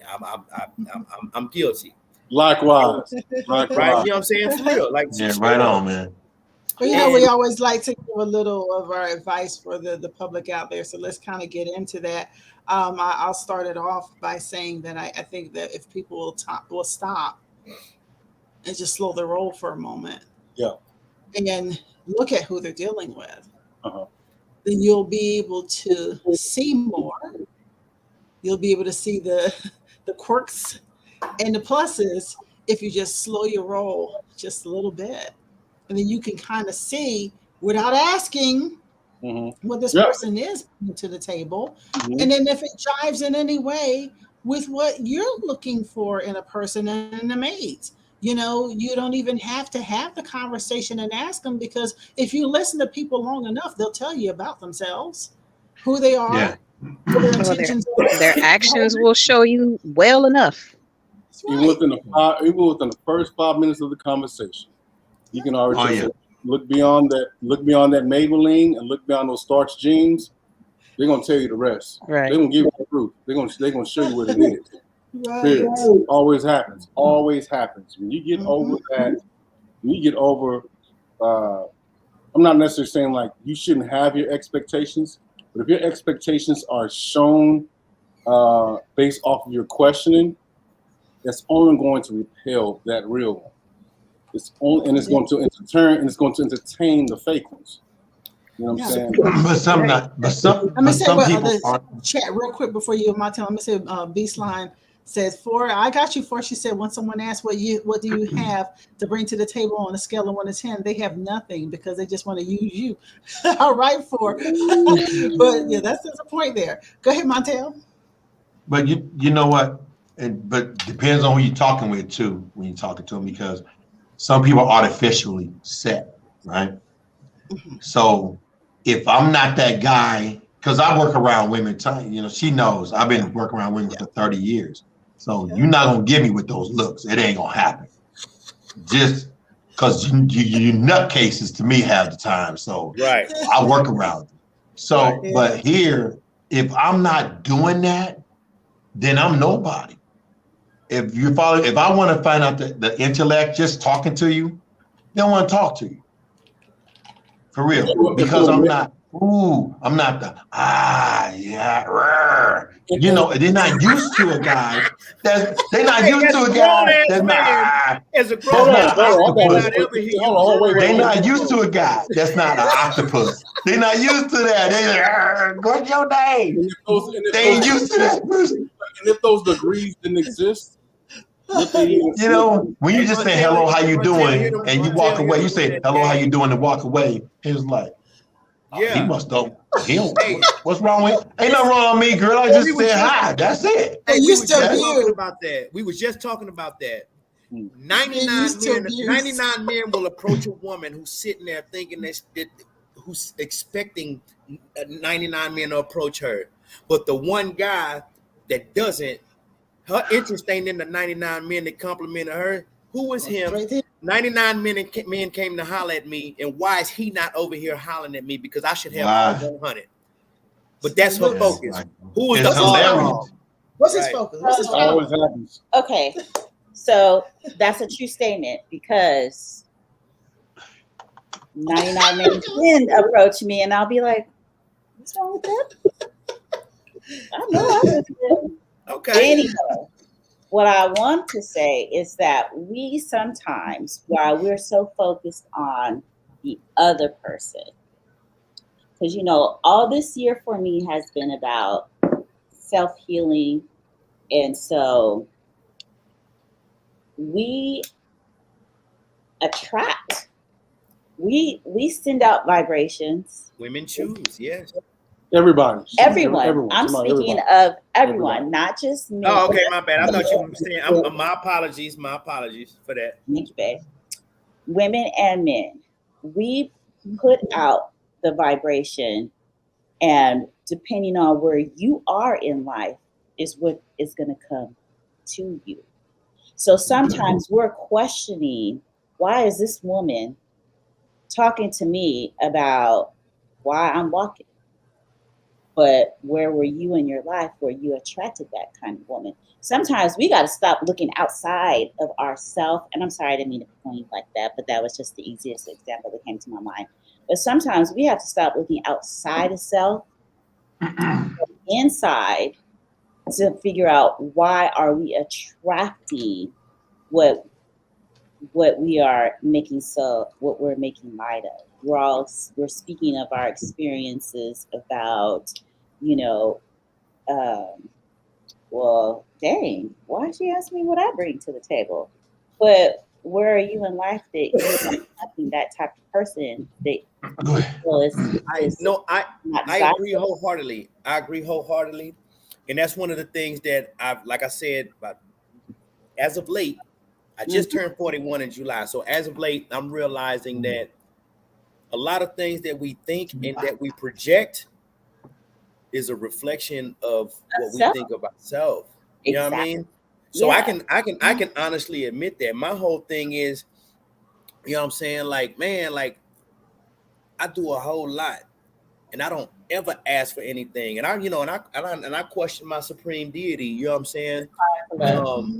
Right. And so I'm just like, man, like I do so much and I've been doing it for so long, but my life has been this.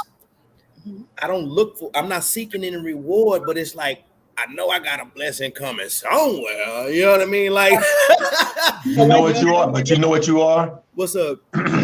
See, here's the difference too. You're a husband running around with girlfriends. That's all. Or that's true too. Then you got wives running around with boyfriends. Right. You're a husband. So I told a woman, I said, if I come over to your house and I see a cabinet, now watch the separation. I see a cabinet crooked, I'm gonna go to Home Depot.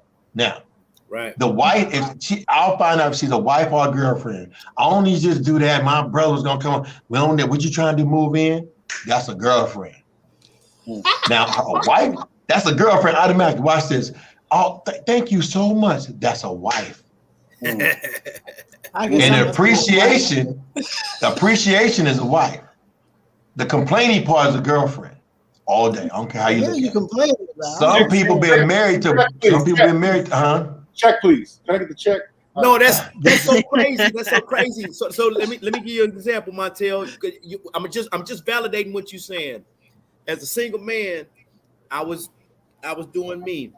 I would have guests. Hey man, my son is asleep. You gotta come when he sleep. You gotta leave before he wake up. Right? I had to learn that single parent lifestyle. That's a husband mindset. Right. That's a husband mindset. I would have events at the crib. People would spend the night. They would wake up, washing dishes, washing clothes, trying to cook breakfast, and I'm sitting here like, "Hey, yo, WTF you doing in my house?" Oh, I do this. That's all a wife. time. That's a wife mindset. In my mind, I was like, she probably don't do this at home. She wants something from me. That's why I raised my hand and said, he wasn't used to it. Never had. That's not necessarily a wife mindset. No, this is why I said that, because this is why I said that. A lot of times people, this is why I said it, only because I said this. You got to separate it fast. You follow me? A person's demeanor. Some people just born that way. Like, I'm just born that way.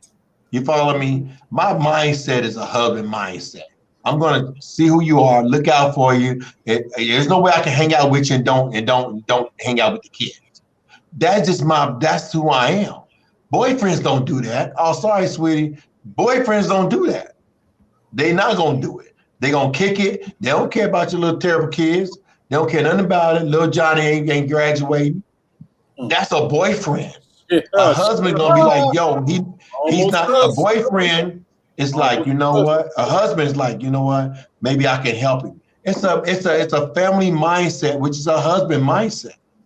Well, I understand where you're coming from. That's just me, though. As a man. But what I'm saying as a woman, that is not necessarily a wife mindset. What is men can be all women. I love women. I support women, but we also know how to get a man. I understand what you're saying. Of course, I understand what you're saying. But he's saying, I'm saying some of them are like that, the way they just jump in and say, "I got you." Right. Mm-hmm. Yeah. You follow me? That's all I'm basing this on. I got you. I got you. So let me ask this question because I think I did like 3 times. In a work environment. In the work environment, I still bring me. You get my skill set of whatever background I have. Plus you have my integrity. Plus you have whatever I'm willing to do about my job. But I firmly believe in the law of reciprocity. So I give, you give too. I have boundaries, so I'm not going to I'm not going to overextend myself. Mm-hmm. I'm not going to burn out for the coin, of course, but you still get me, regardless. But do you think there's some selfishness in there? Because I've met women that the doctors and the lawyers, and all this stuff, and the go-getters, but they're go-getters for themselves. It's because my family would say, "Why don't you find somebody like you, Montel, go-getter?" Yeah, I said, "Yeah." But I met the go-getter, but they was a go-getter for themselves. They ain't had no energy for you. I am a go-getter for myself. You know why? Because I have to take care of me first. Oh no, I get that, but I'm talking about totally you. It's like you have no interest. It's all about you. It's like if I said, "Babe, what do you think about this?" You follow what I'm saying? You have go-getter strictly for you, but no energy for me at all. It's like, babe, what do you think? Think about what? What do you think about? Think about what? What do you think about? Mm-hmm. It's just all about you. Right. You're not going to help him do nothing. There's a danger in that whole thing. I understand what Tashiba is saying about I bring me to the table, but there's a danger in there when you really listen to a person speak. You're gonna have to keep listening, right? Because you'll understand what they're talking about. If they how to blend, or if they saying it's all about me, you'll learn. Mm-hmm. You just gotta listen. I said that earlier.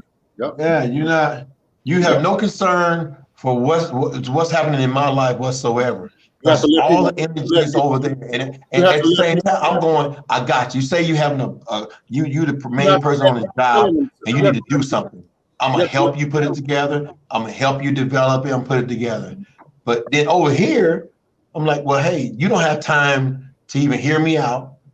You don't have time to talk to me because you got it. It's all you. It's all about you. Your degrees. Your job, you work 10 times harder on your job than you do at home. Well, that's the thing. Like I said earlier, in the premise, you have to let people tell on themselves. At the beginning of the question, my introduction was, what I have to bring to the table are my imperfections. That's what I have. Yeah, absolutely. And it just a lot of times people won't say the same thing, or they won't say it in that fashion or even get close to it. They want to give the ultimate positive or the good attributes. But that's something that they're lacking at, or something that they are failing at a lot of times when they want to give like the good. I have the good. I have the good. I have the good. I have the good. Well, I mean, okay. Like, so if I sit there and tell you all the bad, that's like not necessary. Oh, you're gonna trick somebody? No, that's so look. You have to say that. You're gonna see that. You want to see that. I didn't say tell me the bad. I didn't say tell me the bad. I ain't say that. I ain't say. I don't work. I don't cook. I don't clean.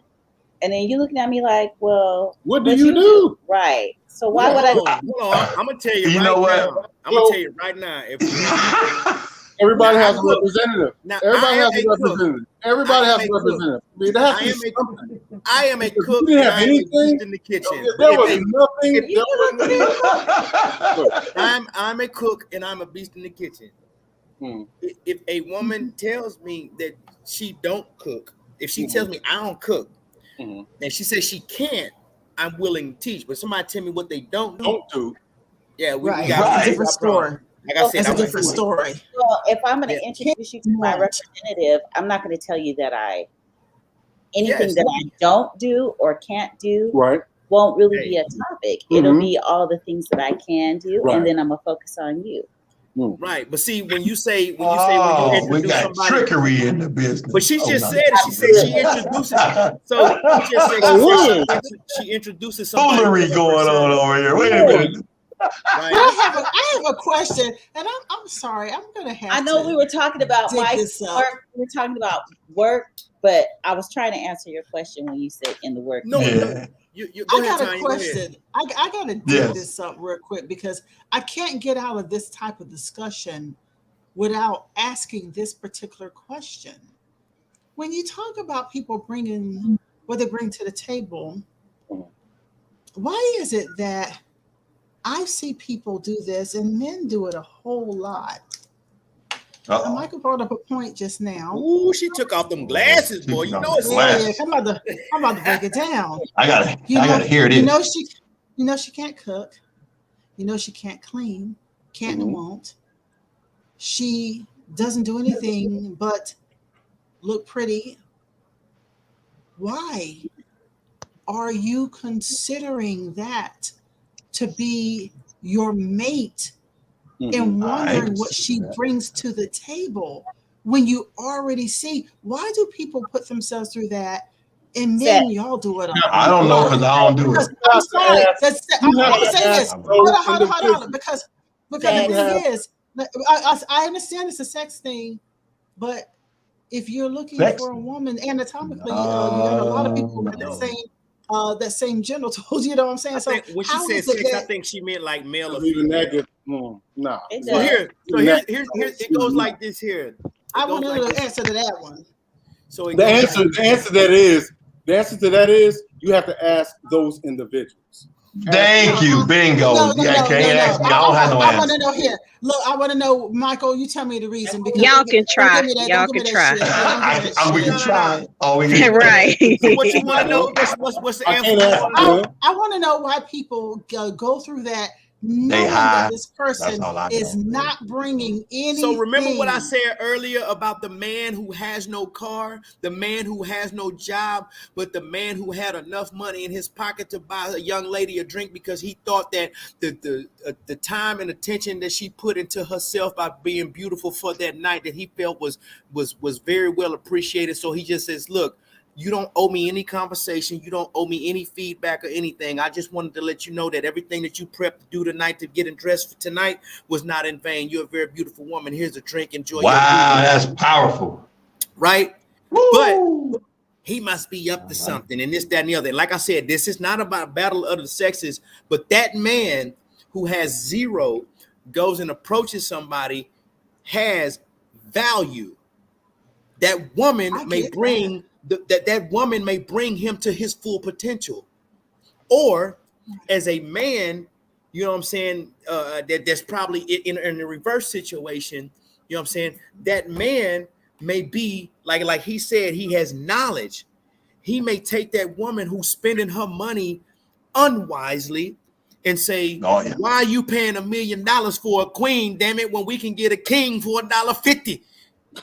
That's knowledge, right? Yeah, so, and I get that, but that really wasn't the question. I was talking about using the people. Let's say, for instance, some entertainers do this. I'm just going to use that as an example, where they bring a person to the table, and it happens a lot where men do this a lot. What we does he have to keep saying it? Neutral all night. You over here talking about does he just have to spell it out like that? Does he have to spell the whole letter? We watch these shows all the time. We watch these reality shows. He shot a whole movie. The woman can't cook. She can't clean. She can't do anything. Well, she shot a whole movie. Somebody needs to give that an answer, though. Why? Why Let me ask this. Why? Because it's in the reverse. No, because nowadays men do a lot of cooking.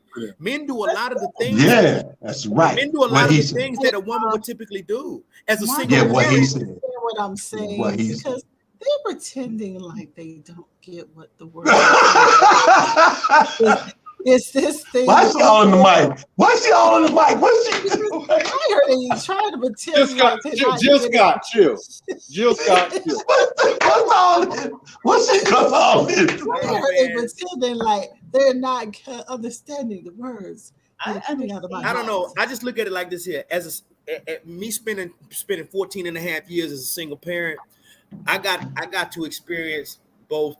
You know, the man and the father side, and then like that motherly role that I had to put, take on for my son. So I that's why I'm always on both sides. I'm straddling the fence, or I play devil's advocate because I like to see both sides of every situation. So we're gonna table my question because I ain't gonna get no answer in this. No, you're gonna get your answer, but you're trying to ask a specific. You're trying to ask a specific question about a man. Like I said earlier, anytime you have said people, because women would do it too, but mostly men. Yeah, I said what we do. I didn't hear the question. Right. Why is it? I'm gonna break down one more time. Look why you laugh. We brought up the terms of women cooking and doing all of this other stuff. They can't do none of it. And she can't even. But that's the one you pick for a wife. Because that's the one they want and not the one they need. She was you know what it was? That's the one they want, but then you start complaining about what she brings to the table. That's what I was saying. She was really a nice person. It goes back. I'm answering. I'm answering. What I said. She was really. What? I answered it. I answered it. She was really a nice person. Right. She was really a nice person. What I said earlier. It depends on. Why are you laughing? Why is she laughing? She was really a nice person. It depends on what they were referring. No, I can't say that. I can't. Nice person. She was just a nice person. That was it. So let me ask this. Way too many things. So let me ask this, because I feel like everybody on here. Nice person. I feel like everybody on here. Hey Rick, wait. I feel like everybody on here was born in the 80s or before, right? So we all grown. So let me ask this: how many people are okay 79 with the old way of thinking, and then how many people are so in tune with the new, freedoms and women's power, empowerment, and everything else? So, and I ask that because when you start talking about what you bring to the table, some folks are traditional. You find that out, and like Rick was saying earlier, like Rick and Tashiba was saying earlier, you let a person talk, they're gonna tell on themselves, right? So who agrees with old school traditional ways, and then who agrees with new school? The newness of the ways and the transition from old to new. I believe in old school.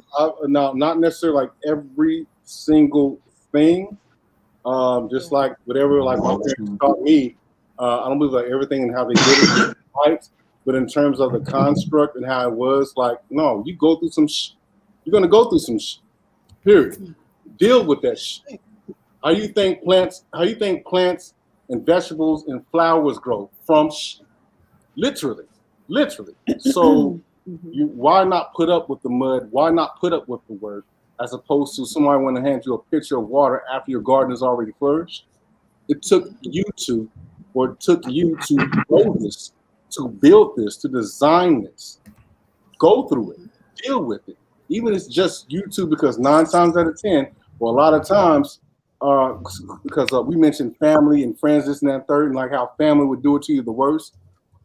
Right. That's a lot of times that's the case. You're on your own. You're by yourself. As Mark said it not too long ago. Hey, at the end of the day, hell, all we have is each other. Based on what we're going through, all we have is each other. Even like raising these kids and dealing with what we are dealing with now. Bless you. All we have is each other at the end of the day. So, and that's what should be based on. At the end of the day, we have just each other. We are each other's strength. But you don't know that in the beginning. No, not at all. Not at all. I subscribe to kind of both. Like I like the construct of the man providing for the woman, but I also like the idea of being an independent woman. I've never been the submissive type. I tried it, didn't work. But it's still a work through. So I am not the submissive type. And so I think that we raise our boys, our young men, because they are young men, right, to take care of their partner, to take care of their woman, right? But their women are also very much a reflection of their mother, because their women are go-getters, and so where they can take care of each other. But I still believe in that a man should take care of a woman, because the woman is the source of all. Like, that's just it. I'm all about women power and empowering women. And if you really want to get down to it, you know, I heard this podcast today, it was so freaking awesome. And it talked about the old Yoruba tradition and how women are revered and respect, and women hold the key to everything. They don't believe that here. They don't teach that in the Western civilization. The man is everything. The man is not everything, but the man needs to be able to take care of the woman. The woman is everything. Woman is life. Woman brings life into this world, period. And so she should be taken care of. But as long as we don't everyone can't handle that though. But to bring everyone life, can't handle that. They can't handle that type of care. It also takes fertilization to bring life into the world, because we're not gonna get into that because women can create on their own. Exactly. So I look at it like this. I've always told people, if you want to know about human beings, study the animals in the world, right? And that's kind of the concept I use when we're talking about monogamy and polygamy. That's a whole nother conversation. But I will say this: in the world, and when you look at the animal species, insect species, or whatever, the woman in the insect world is typically the larger species, and probably in the underwater world and all that other, the female is probably the larger one. The man has a smaller role. He I know where you're going with this. He procreates and then he dies or gets eaten like a praying mantis and all that other stuff, right? Like spiders and all that, right? So in the bee colony, in the ant colony, the queen, even though she's the one that's the center of attention and she's giving birth and giving life to all of these things, she's got like soldiers, she's got worker bees, and she's got everything else that's protecting her. So when you want to learn about humans, you have that. So the man's job is to provide, protect, and procreate, populate the earth. That's a pimp pass right there. The man's job is to protect, provide, and procreate, to ensure the continuation of the species. So neither one of them can do it by themselves. Exactly. So it is a dual thing. How is it that we've gotten to the point of separation and divide? And I'm guilty of such because of the type of life that I lived and the things that I experienced. And I'm growing and I'm learning. So it's making sense now, a whole lot more sense as I grow and gain knowledge. But the separation and divide is something like, you all know me by now, how I feel about the planet the universes and everything, and the reasons for the separations. Of course, it happens with gender, it happens with races, it happens with religions, it happens with everything, because if they can keep us all divided in every way possible, then we never can see what they were doing. So a lot of things are put out there on purpose, and the media is the culprit for a lot of it. You know, maybe not all of it, but a lot. No, a lot of it. Most of it. Yeah. I'll say most of it. We've gotten away from tradition. We've gotten away from what our ancestors used to do. Not just ancestors like our grandparents and our mom and dad, but the ancestors before them, and before them, and before them. And we don't have the storytellers like we used to. It's a huge distraction. Let's change that. Why don't we become focused on support stuff? It has so much information out there, and we can learn from it. But we are the storytellers now, like right now. Yeah. This is us. We are the storytellers. And that is the reason why I decided to do this podcast again, is because we needed to have a voice out there, because we are going towards a lot of planetary changes, and we can not only help people go through the planetary changes, we help ourselves, and we can be those voices out there that people need. That was the reason for coming back with our Imitates Life again, you know. Hey, Margo, right now, what do you bring to the table? Too much, too little, or just enough? Give your answer and give your point on the topic. We want to know right now. And we're going to the left. I think probably bring. My screen says Margo, and then to the left is Montel. So Montel, you next. Go, Margo. I think for me, I might bring too much, but that's more so figured out later down the line. I think because of the type of heart that I have and how God made me and how I respond and how I operate is out of the spirit. So on certain things, I'm learning how to navigate and call people on their BS. And so I'm scaling back, but I'm still learning how to maneuver through those truths and how to handle them. Besides all that, I think possibly too much. And I have to realize too for myself that what I have and who I am and what I stand for and all that stuff is good enough. Just like Sweetie Pie's song, "Ain't My Stuff Good Enough?" So that's how I feel. Instead of second guessing and evaluating myself all the time, I'm thinking, well, what happened here? What happened? Like, no, baby, you good. Not saying that you don't have no issues, but you good. What you have and you right where you need to be. Now, is that on the broad sense, or are you narrowing that down to a relationship sense? Shoot, that might be on all. If you think about it, it might be on all. Because I hear a lot of stuff too from work, like, "Oh, you're good with the kids and you do this and do you." But I need you to get in here and get good with me, like perform to this level as well. Right. Don't just sit there and let me do all the because I'm good in that area. Blah blah blah.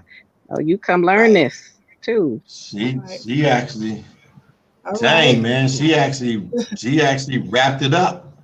I know. Well, I want to know about you too, Montel. Montel, what do you bring to the table? I'm always too much. Michael. I'm always too much. It's just the way it is. I'm always too much. Right. Because I'm a chameleon. I'm a very diverse person.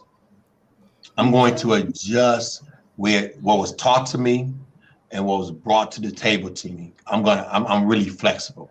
So I'm a little bit too much. I've been told this too many times. I'm a bit much. I'm not real. I'm fake. That's not possible. Are you really who you say you are? I'm just a lot of stuff that has hit me. So I'm a bit much. At every level, I don't care what level you're thinking, I'm a bit much. Just say that. And real quick, family, I'm gonna go pick up. I'll be right back. Okay. All right. Cool. We'll be here. You guys, all right. good to meet you. We're gonna holler real soon. Tiger Woods hat. And that's okay. I'll see you, Rick. what Thank you, Montel. was saying. That's kind of strange because you do hear that, and I guess that they're hard for people to believe that there are honest or people that really stand by. They don't believe it. They don't believe it. Their I'm just stuck. Character and action. Well, I want to say with Michael, I'm following Michael's lead. This was his subject, so I'm following your lead on going with everybody. Do you feel like what you bring to the table too much, too little, just right? What do you feel about yourself? Man, I'm gonna be honest with the world, man. My life has been so messed up when it comes to love. And when I say that, it's like not knowing it, not knowing how to give it, and not knowing how to receive it. And my biggest problem is not knowing how to receive it. When you lack something, that's what you yearn for. I yearn for it, but I think there are a few times in my life where it's actually been given to me, but I didn't know how to receive it, so I rejected it. You know what I'm saying? Mm-hmm. And so kind of getting a little bit emotional because it goes back. This ain't even relationship. I'm talking about just family, my childhood, and everything, friendships and things like that, where I invested a whole lot of me because of how I was taught and how I was raised, and I got burned. And I ain't talking about no damn VD. I'm talking about like I just got, I was betrayed. Right. I understand. You know what I'm saying? I was betrayed. Yeah, and so naturally, you know how we are, man. You put your hand on the hot stove, you never touch a hot stove again because you learn what it's like to be burned, right? And so I build a wall, right? I'm like a Marion. I got an ice box where my heart used to be. You know what I'm saying? So you can't come at me the same no more, right? And so I've been burned so many times, man, that I got into the point where I questioned who I was, I questioned my worth, and I even questioned why somebody would even be interested in me. Knowing that I bring a lot to the table as an acts of service kind of guy. Remember, we went through that whole 5 love languages thing. Yeah. What I do and give to the world is acts of service, but they may not be what they need from me, right? So I just been messed over so many times that when it come to, trying to court and do all that extra stuff in a relationships mind frame, I reject it. Like straight up. And then I question a whole lot of things. It's like I'm a paranoid schizophrenia when it comes to relationships. You know what I'm saying? And stuff like that. To be honest. But everybody not ready for that. It's not you. It's always you. Everybody not ready. They're not right. They're not used. They're not used to it. You gotta. Everybody not used to that, man. When you walk in that door and say, "How you doing?" Well, why? Why you ask me that? Why you want to do this? I'm like, duh, I'm supposed to. You know what I'm saying? Like, it's the duh moment. I'm supposed to do this. I talked to someone today and she says, well, why do you want to help me? I said, that's what a man does. It's what a man does. I've been listening to her, and like you said, listening. Mm-hmm. And all she needs is that extra little push to say, I got you. That's it.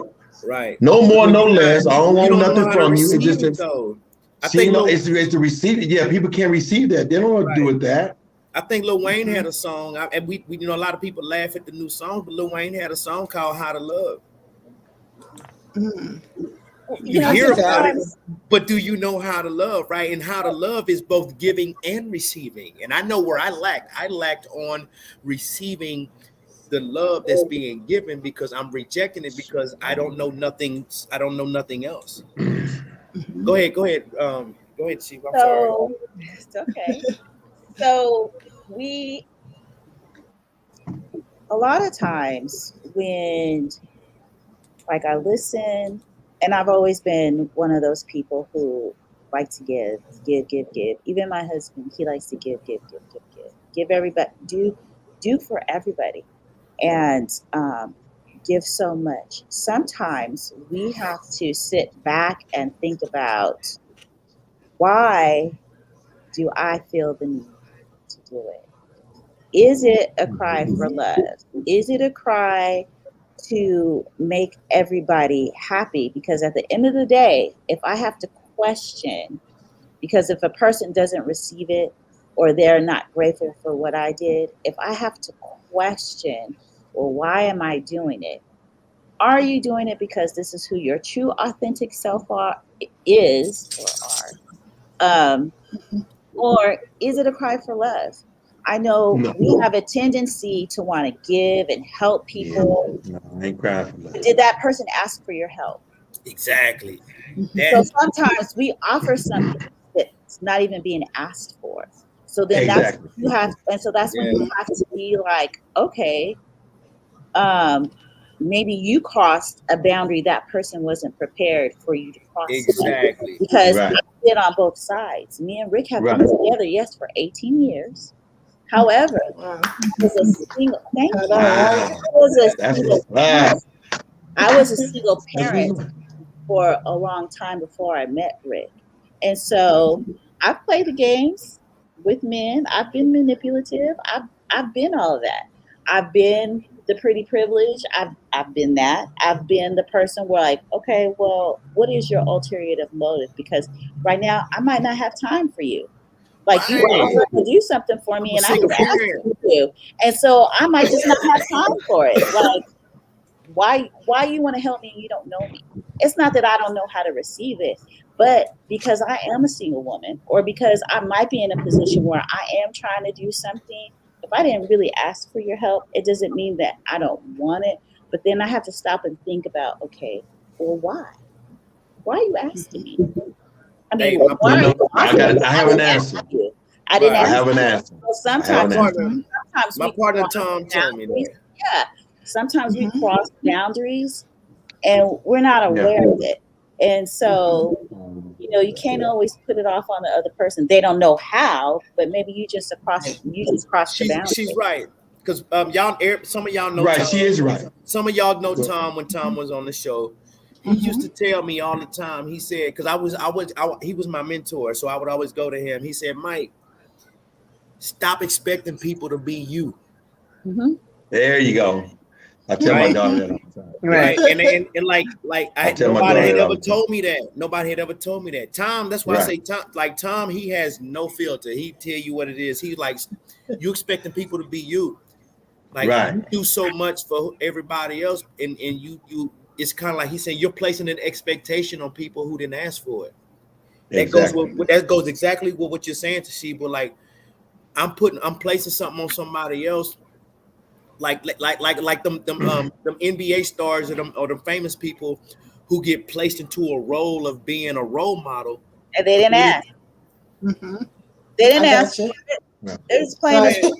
Hey, Montel had something to say. They happen to. They didn't ask for that.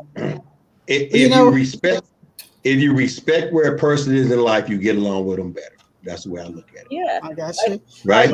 We've gone for. She gets a lot of flack for her songs, WAP and stuff like that. Yeah. Like I said, I did not ask you to make me your daughter's role model. You should be your daughter's role model. Right. Exactly. But you know what? We've gone a while tonight. We're going for a long time. I'll say my thing before I go because I'm gonna wrap mine quick because put your glasses on when you read that screen you're looking at. I'm not having to read the screen. I want to know what's in my mind about myself. I used to say that I was too much because I used to, quick story. Tandy was on my sleeve all the time. People ask me about myself and what I do. I'd be giving them my resume, all the stuff I do and everything, because I felt like I had to put all that out there when people would talk to me. And now I've learned, and one of my best friends said to me, he says, there's a difference between Tandy and Tanya. You better learn the difference. And so years ago, I had to stop and I had to learn the difference between me and Tandy. So now I don't talk about what I do, I talk about who I am. So when I talk about who I am, it's a different story. I think that I am enough.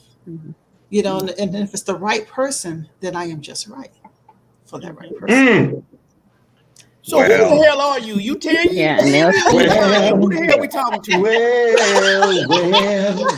On the show, I'm wow. But on the show, as a different person, that's what I was telling y'all in that group text last week. I said in that group text, I said, you talking to that other one. I said, that's Tanya. There's another one. Alter ego stuff. Oh, shit. Okay.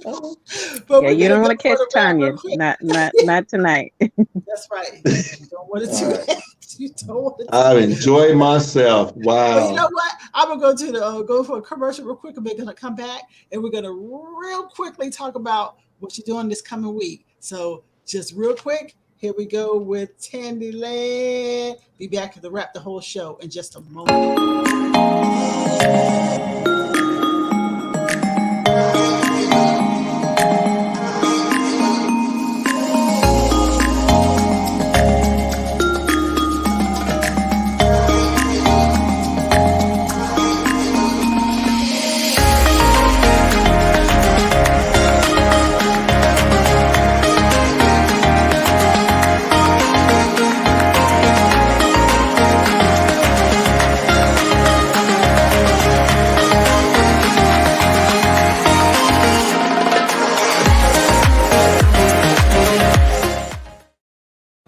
And we're back. Okay, I'm ready to wrap it up here. Look, we're Michael all outside. Been outside. In the country. All right, what we doing? Well, we about to wrap it up here. I want to go outside.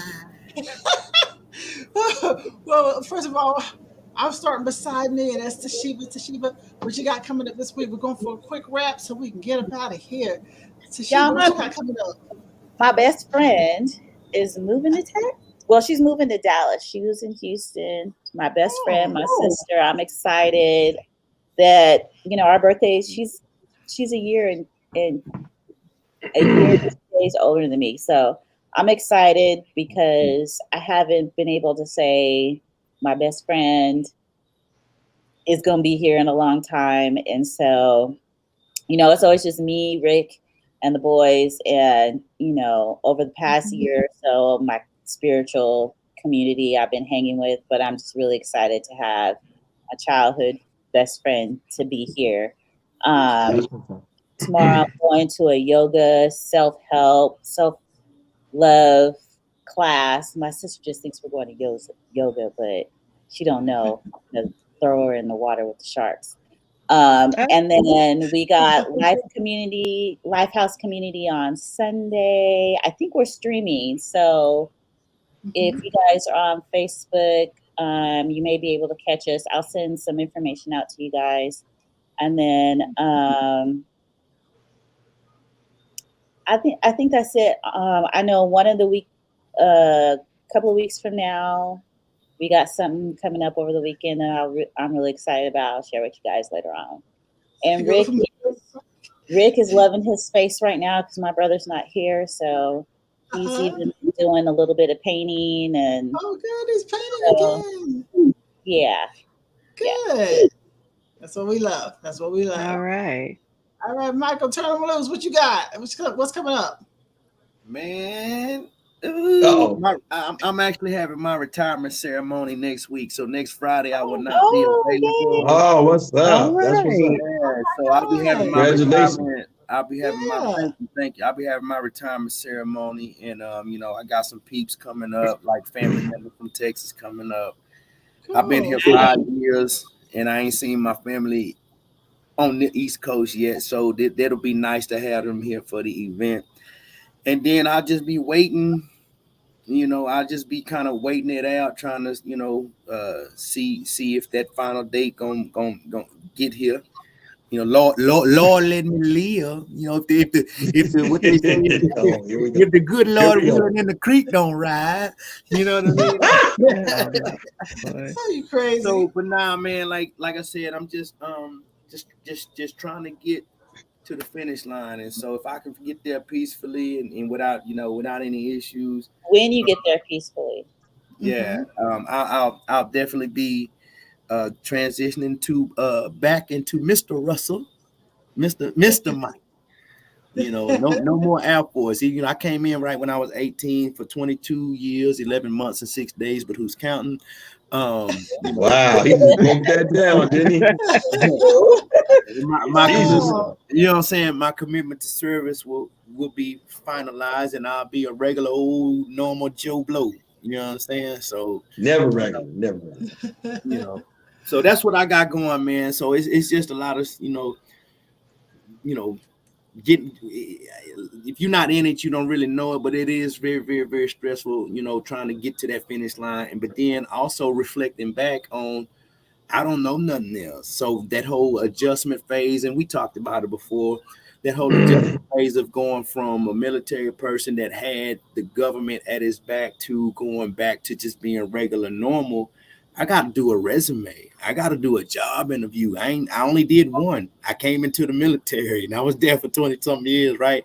And so now I got to go back and learn all this stuff. And so that transition is a thing to where the military actually sends you through a week-long course on pumping you full of information and trying to prep you as much as they can to go back to regular life. So that's what I got going on. That's what's on my plate. All right, Michael. But Michael, we'll see you in 2 weeks. All right. Montel, I thank you for joining us. I've known Montel for many years. And you know, Montel, I've known you since your Junior Slide days. Montel is don't listen to him. When I first met him years ago, his line dancing jungle slide was out there in the world and making a big splash. You know what? I just happened to be able to click this button right here. And if I click the button, I might just be able to hit this. Step to the front, that's where you at. Back to the back, that's where you at. Step to the right, that's where you at. Put your hands on your hips, the jungle in the back. Step to the front, that's where you at. Back to the back, that's where you at. Left to the right, that's where you at. Put your hands on your hips, the jungle in the back. And slide, jungle slide, jungle slide, jungle slide, jungle right, jungle slide.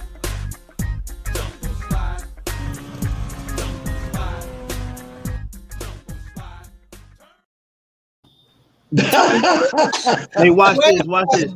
Tanya, was you in that video? It looked like I was you in that video. No, I was not there. But I know Montel says way back in the Jungle Slide days, about 15 years ago. Hasn't it been about 15 years? It's 17 years going on 18. Wow. My God. A long time. Oh, so you have your new one out, Bounce It. And so how's Bounce It doing right now? It's doing, you know what's so funny? When I did that, we wasn't supposed to do it. It was a kid project. It was a project for the dance studio here. And when we did it, the guy was so excited. It was like, oh, the kids is excited. And he was like, yeah, man, yeah. And then all of a sudden, the parents and the kids, and they said, well, just stick it on YouTube for a second. Yeah, now my phone's ringing. When you're touring, I said, they wasn't listening when I said, if I release this, they're gonna want me to tour. Now they got me on school tours coming up. So. Wow. Hey, congratulations, man. I know it Thank you, man. Expecting it, man, but that's good though. You don't touch reached and touch people's lives, man. You know, so that's good. Yeah, we're just having fun. Fun. I was trying to fold that one, but I put it in a folder and I couldn't find it in time because I wanted to find Bounce It too. And bring that in as well. But dug it. And we lost Margo. So I can't see what Margo has coming up this week, but I guess she'll be back. Here she comes. She's coming back in. You know, and I'll bring her back in. Y'all, I'm getting a little winded, so just forgive me. Margo, you're right on time for me to ask you how your upcoming week is before we get ready to get me and get out. Like, oh Lord. Yeah, I'm gonna make it. I don't really see my phone is acting up. But myself, I'm just actually getting ready to start throwing ideas in the back of my head for what I'm gonna do for next month. October. You know, okay. that's October 16th. Is that your birthday? Most organizing my life. Put it that way. October 16th. Oh, really? Mine is October 2nd. We have a show on the 1st, and so I want to have a birthday party online on the 1st. What I'm gonna really do, what new thing, you know. Okay. But yeah, I like to do like a little reflection and do whatever it is that suits my fancy at the time, that comes to my head, that's creative. Right. Usually me and my sister do little stuff together. So I'm gonna try to make this one interesting, very interesting. This will be something. Yeah, and I'll probably take a dance class, a dance and diva class. So I'm looking for that. All right, that's dancing. That's now, Margo, but that's about it. Well, good. I tell you, I'm getting out of this show now. What? My asthma is grabbing me by the throat. And so that's why I'm like, we got to get out, because we've been in a long time. For me, I don't really know if I'm having a soul spotlight next week or not. You know, so I'm going to talk about my soul spotlight that aired tonight. We had After 7 air tonight. Let me just play this for you. I'll give you everything.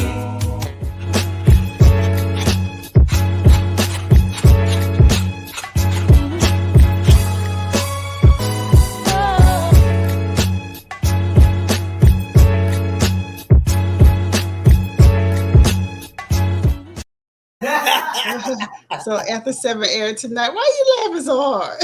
I'm sorry, no, my kinfolk in here. My cousin got me laughing, man. He a fool. He a character. I'm sorry, he a character. I'm like, I thought you ain't laughing at After 7. Get your ass. But also, y'all, of course, I do my social media, I run my social media, and then we're gonna get out. So here we go. We hope that you have enjoyed this episode of Art Imitates Live with Tanya Dixon, so be sure to like and subscribe. And also check us out on all of our other social media.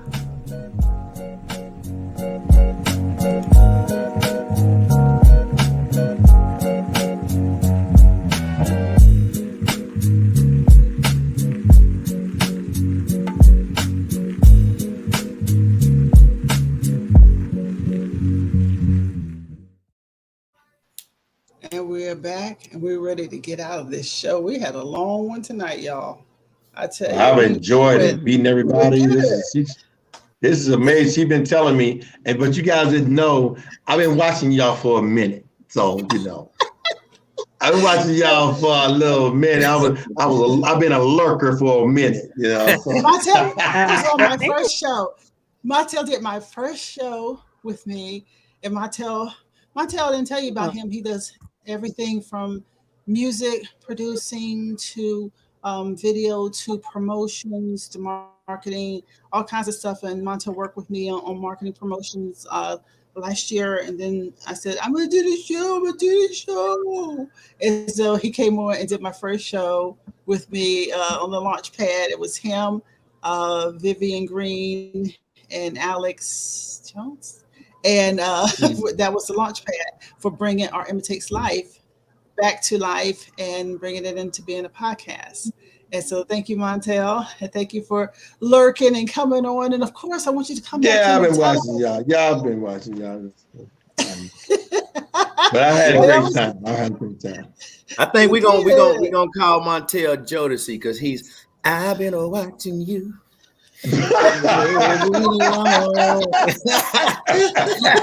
Trying to get the nerve build up to sing it. Show. Look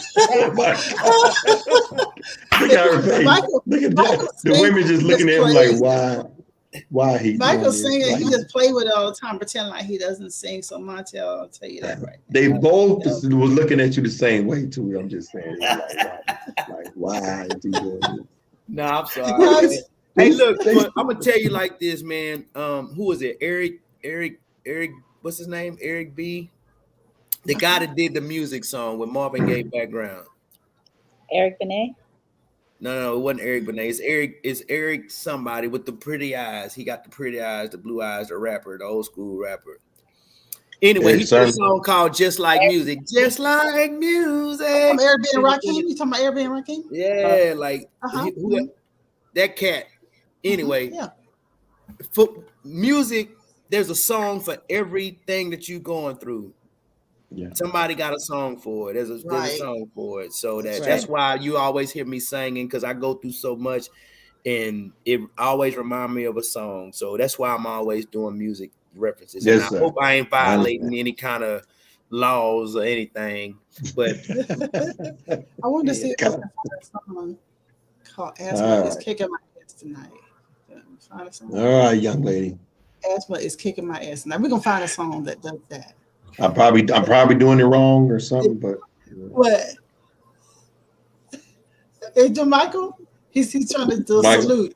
Am I doing it right, Michael? Right hand. Okay, you got the right hand. Yes, sir. You got the right hand. Bam. There you go. Yeah, young. Well, I thank you all for being here. Our Imitates Live tonight. I didn't exactly know who was coming in the door, but I'm glad y'all came in. And I'm glad that we've had a great conversation. Who spiked the tea was good, but then I love the living room, how everybody got into the topic. I didn't even know it would go that long, but it did. And I was like, they got a lot to say on the subject, and that always makes me happy when I see it. And everybody got different experiences, man. And so yes, that's and why I tip my hat to you for that. You know? All right. But thank you again, y'all, for being here and always imparting. I say good things come to those who believe. Better things come to those who are patient. But the best things come to those who never give up. I'm Tanya Dixon. This is the Living Room Panel. And we'll see you next time on Art Imitates Live. I see y'all now. Make sure I got the right one. See y'all.